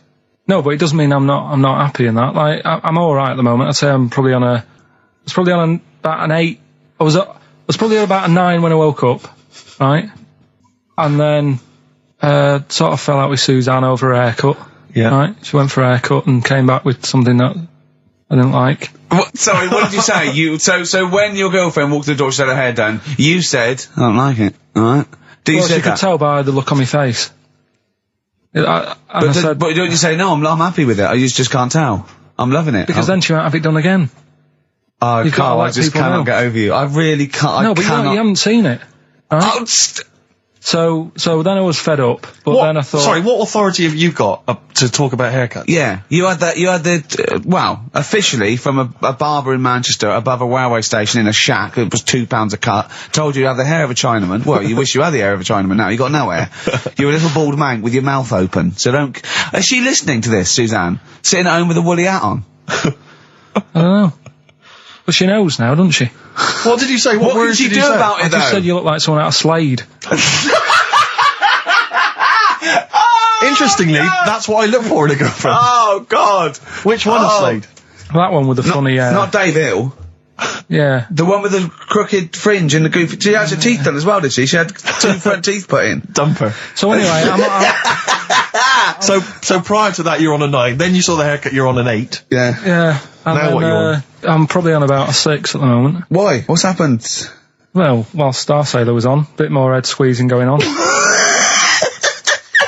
So, yeah, about a 5 or 6. So generally speaking, what would you say you are? About normal? 4. You're on a 4 normal. Alright. What would you give someone who wasn't very happy? What would you give them? What are you thinking, Carl? Depends why they're not happy.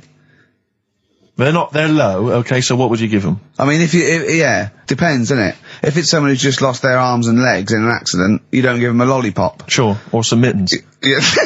You give them a hat. Yeah.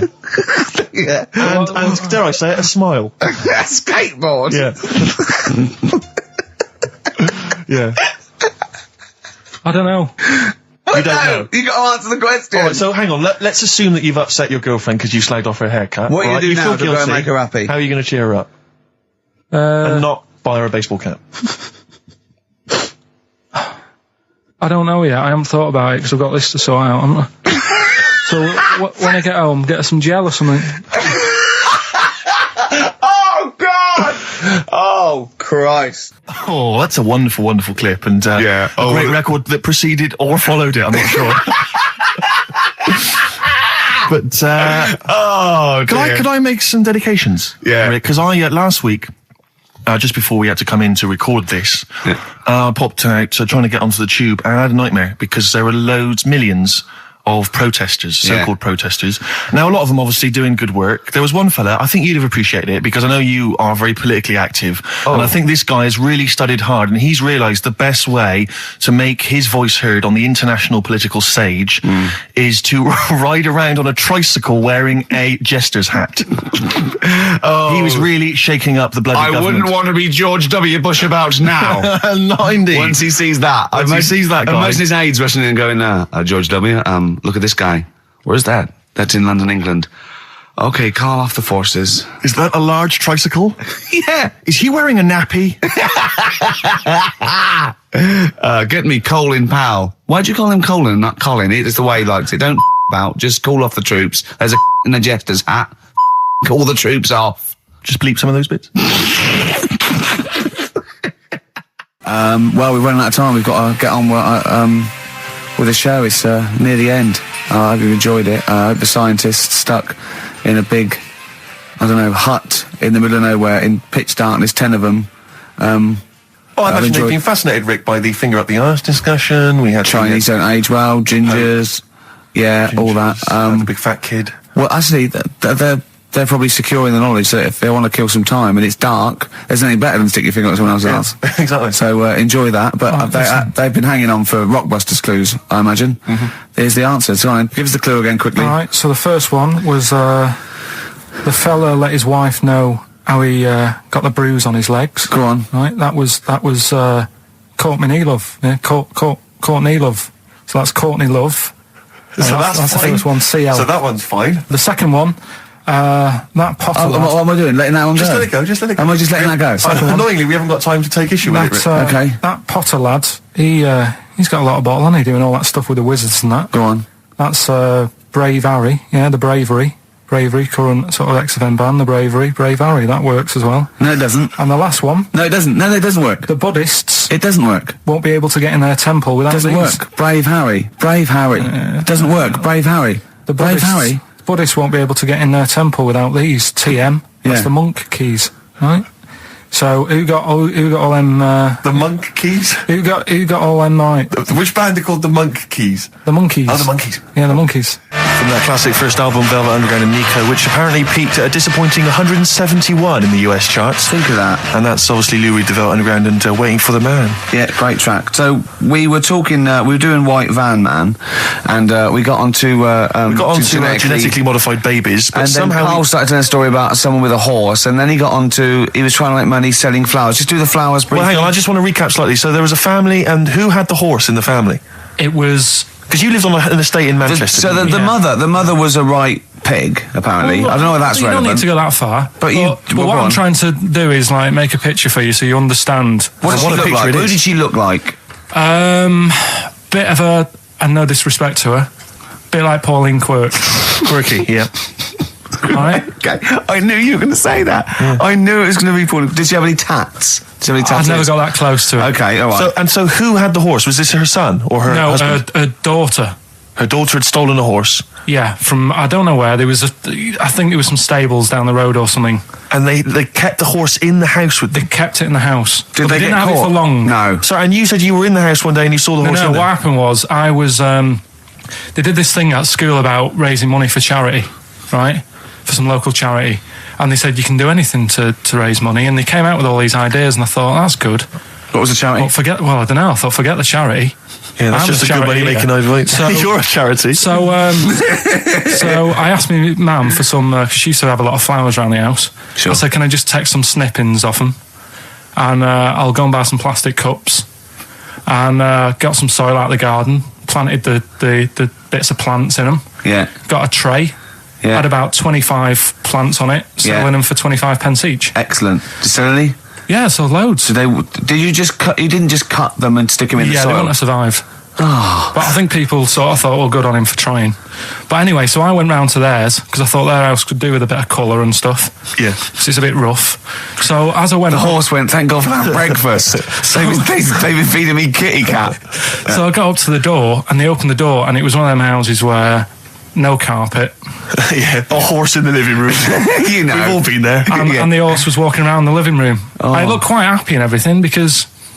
I always say that about animals. Black Beauty was on. Yeah. Well, think about it, right? If you were a horse, where would you rather be? In a little wooden hut with a load of hay, or in like a house with a central heating, 3-piece suite, and a telly and that? Telly and that? No, but I was saying this the other day. And an Atari, right? I was walking through London. Commodore 64, rubbish. Exactly. Walking through London with Suzanne, right? Yeah. And you know, like homeless people always have dogs. And she said, "Oh, I hope she looks after it." I said, that dog is happier than most dogs, right? Because people always walk past and give it a pat on the head. Yeah. It's with its owner all the time. Yeah. It's out in the open. It's not locked up in a house. Yeah. It doesn't eat, but other than that, no, it does eat though. They're always all right. So that's what I was saying. I think this horse was doing all right for itself. Do you know well, not many horses have got their own house. Exactly. For a start. Yeah. Well, anyway, that's by the by. Yeah. So anyway, this family. It was a bit. What were we talking about? It was about cloning, genetically modified kids and all that stuff. Yeah. Right. Now, what I'm saying is, you could say, right, Steve, you could have a baby, right? Mm-hmm. And Ricky could see it and say, God, I want one that looks like that. Yeah. Right. It could happen, Rick. So come on, work with him. So you take it to the doctors, and I don't know what they do. They inject it with something or whatever. Yep, that's how it's done. Yeah, and get a little baby, and there it is. It looks the same. Now the thing is, you separate. You both go off and do your own things. Yep. Right. Now, you look at Stephen. You look after your baby. Yeah. You treat it well. You give it good food and I'm a good dad. All the vitamins and stuff. Yeah.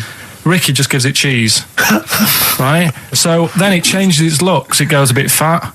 It gets tired easily and that sort of thing. Now, when this family, why am I just feeding a baby cheese? Right, this family who had a horse in their house. Yeah. They had a little baby, and my mum went round and said, "You're not going to believe this, but it's a beautiful looking baby," right? Yeah. And I was like, well, And the weird thing is, it was a good-looking kid, but as time went on, they didn't really look after it. And I'm not saying like abusing it, but it used to run around. It used to play out till like 10 at night. Yeah. It used to chase cars. Right. It was a bit. Did it have hooves? No.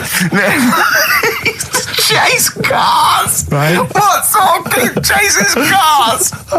Oh God! Was it called Rover? Did it catch sticks? It's Liam. It was called, right? Right. Now, the weird thing is, it was a good-looking kid, but as time went on, and all that, like, not eating properly, and its hair was all patchy.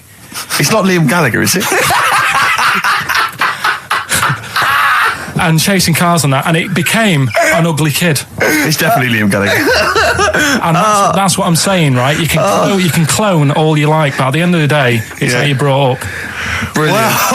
Wow. Life. Wow. That was a hell of a point. Oh, God.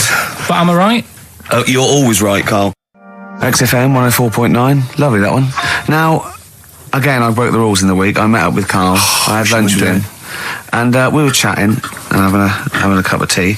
And it got onto one of Karl's favourite programmes was the Tales of the Unexpected. Ah, of course. And all I can think is that he's probably the only person in Britain where they were unexpected.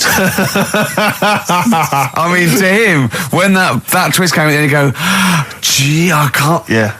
Oh, God. Can't believe so it was the tree that did it. I mean, he was probably the only... And we were telling all these stories of horror, and he liked horror stories. And I told him this story. And I don't know if this had come across the way, but I told him this story. It was a short. It was a horror short. This was a film you saw, was it? Yeah. And what it was, it started off just there'd been a car crash. You see, it's a horrendous wreck. And you saw it from the point of view of the person in the car. And he was calling for his mate, and he was going, Dave... And he sort of looked over and saw a body without a head that had been thrown. He goes, oh no, Dave.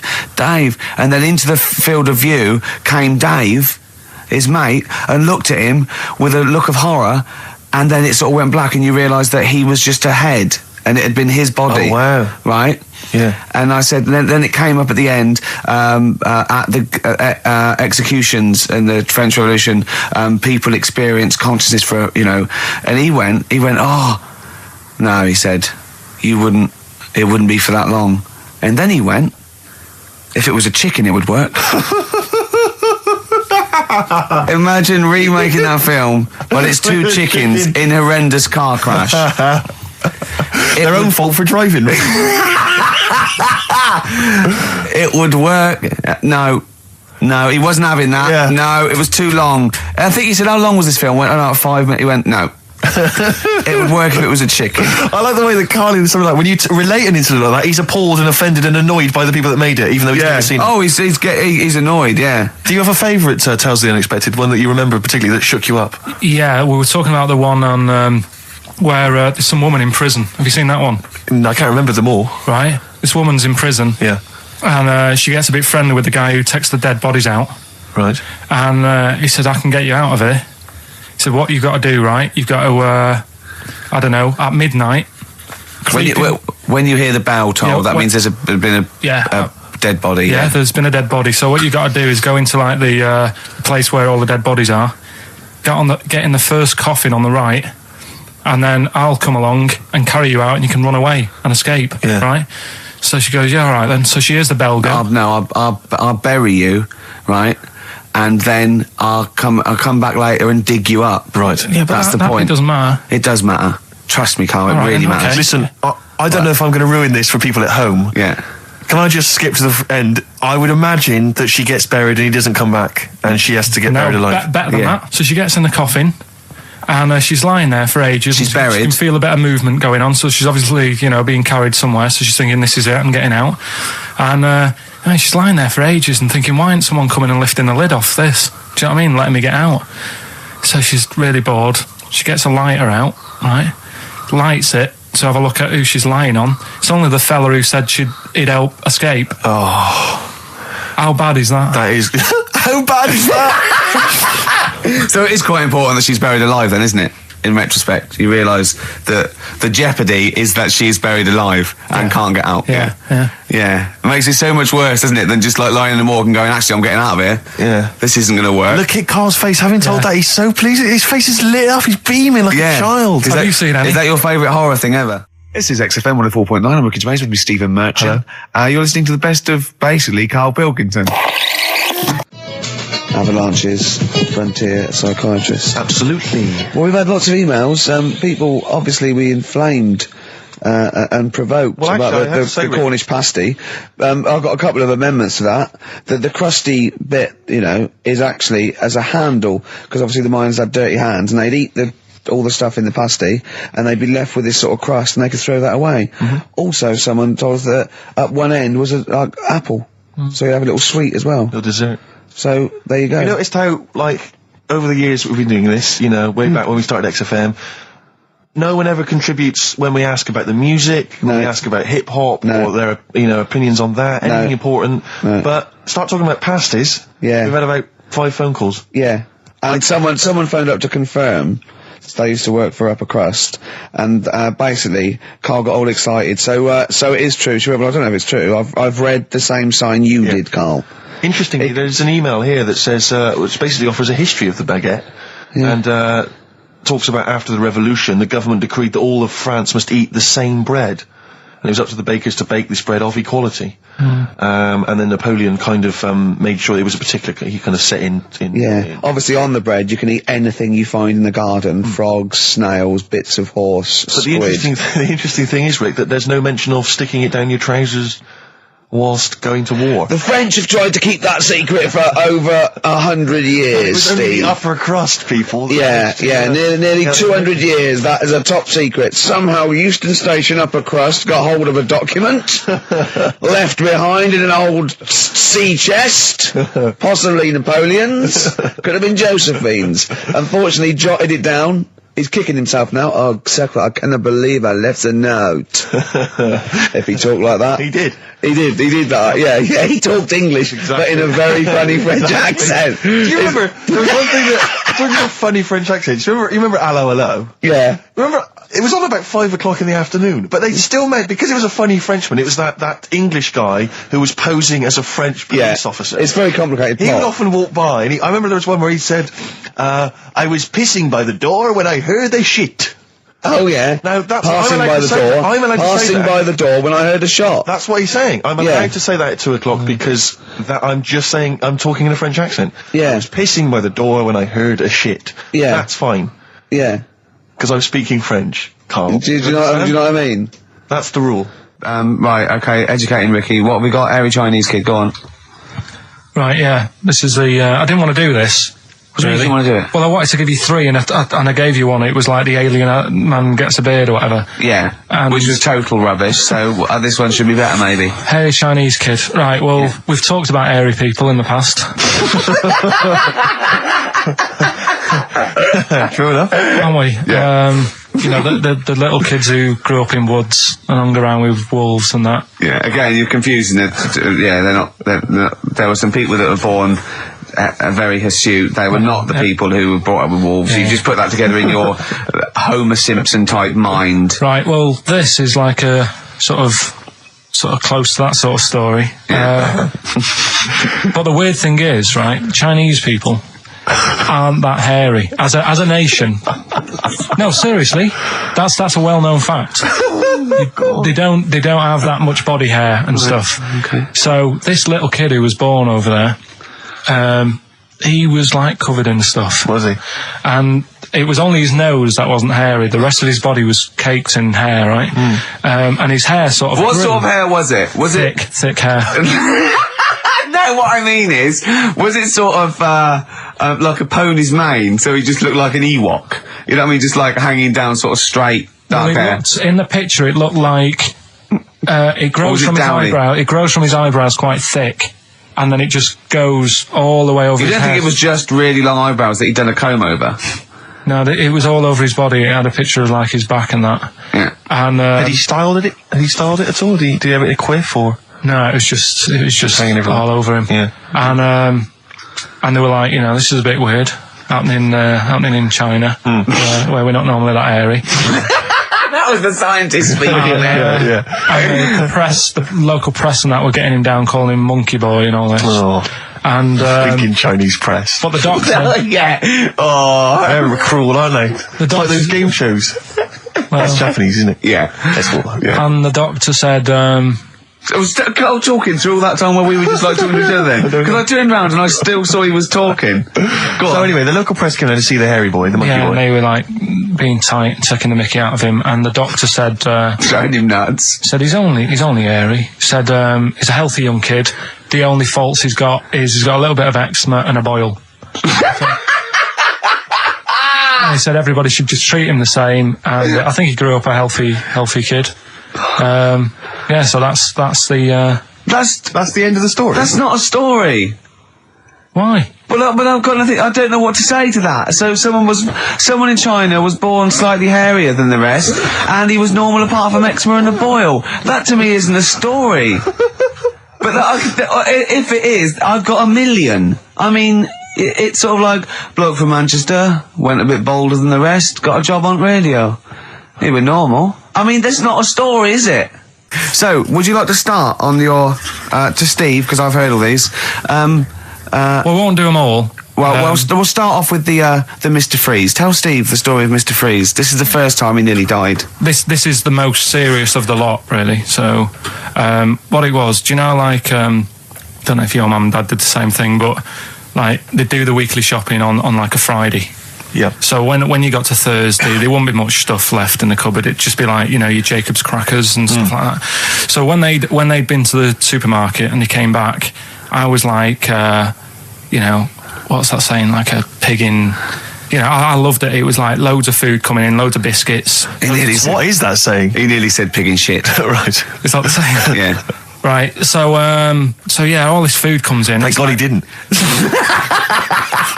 Otherwise he'd have been in trouble. That's true enough. Because he's culpable for our actions because Exactly. he's the producer. So technically, that twat's in charge. Go on. Right, so anyway, there's loads of food, and I'm like, oh yeah, look at this, and chocolate biscuits, and, you know, penguins and stuff. Bacon. And bacon. Just in case, you never know. So anyway, my mum and dad's putting the food away. Me and our kid are like, he's already grabbed something, gone back upstairs.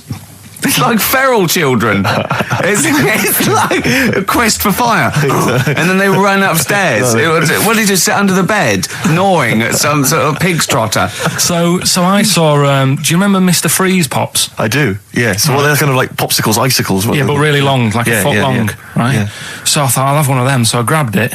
Went for the nutritious stuff first. Absolutely. And like my mum and dad are putting this stuff away and what have you. And I rip it open and knock it back, right? Straight away, just right back like Swallow that. it, Right, yeah. But it went down the wrong way, right? So I was down like, your shirt? So I was like, oh God, I can't breathe. And my mum and dad didn't even know what I'd ate. Do you know what I mean? I ate it so quick. Yeah.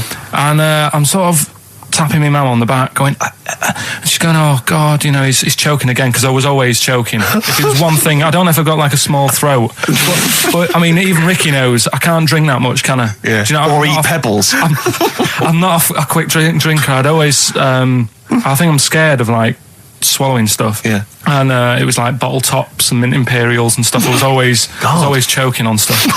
Oh, jeez. So anyway, she's going, oh God, what's he picked up on it now? Drop it. So- And she hit his nose with a stick.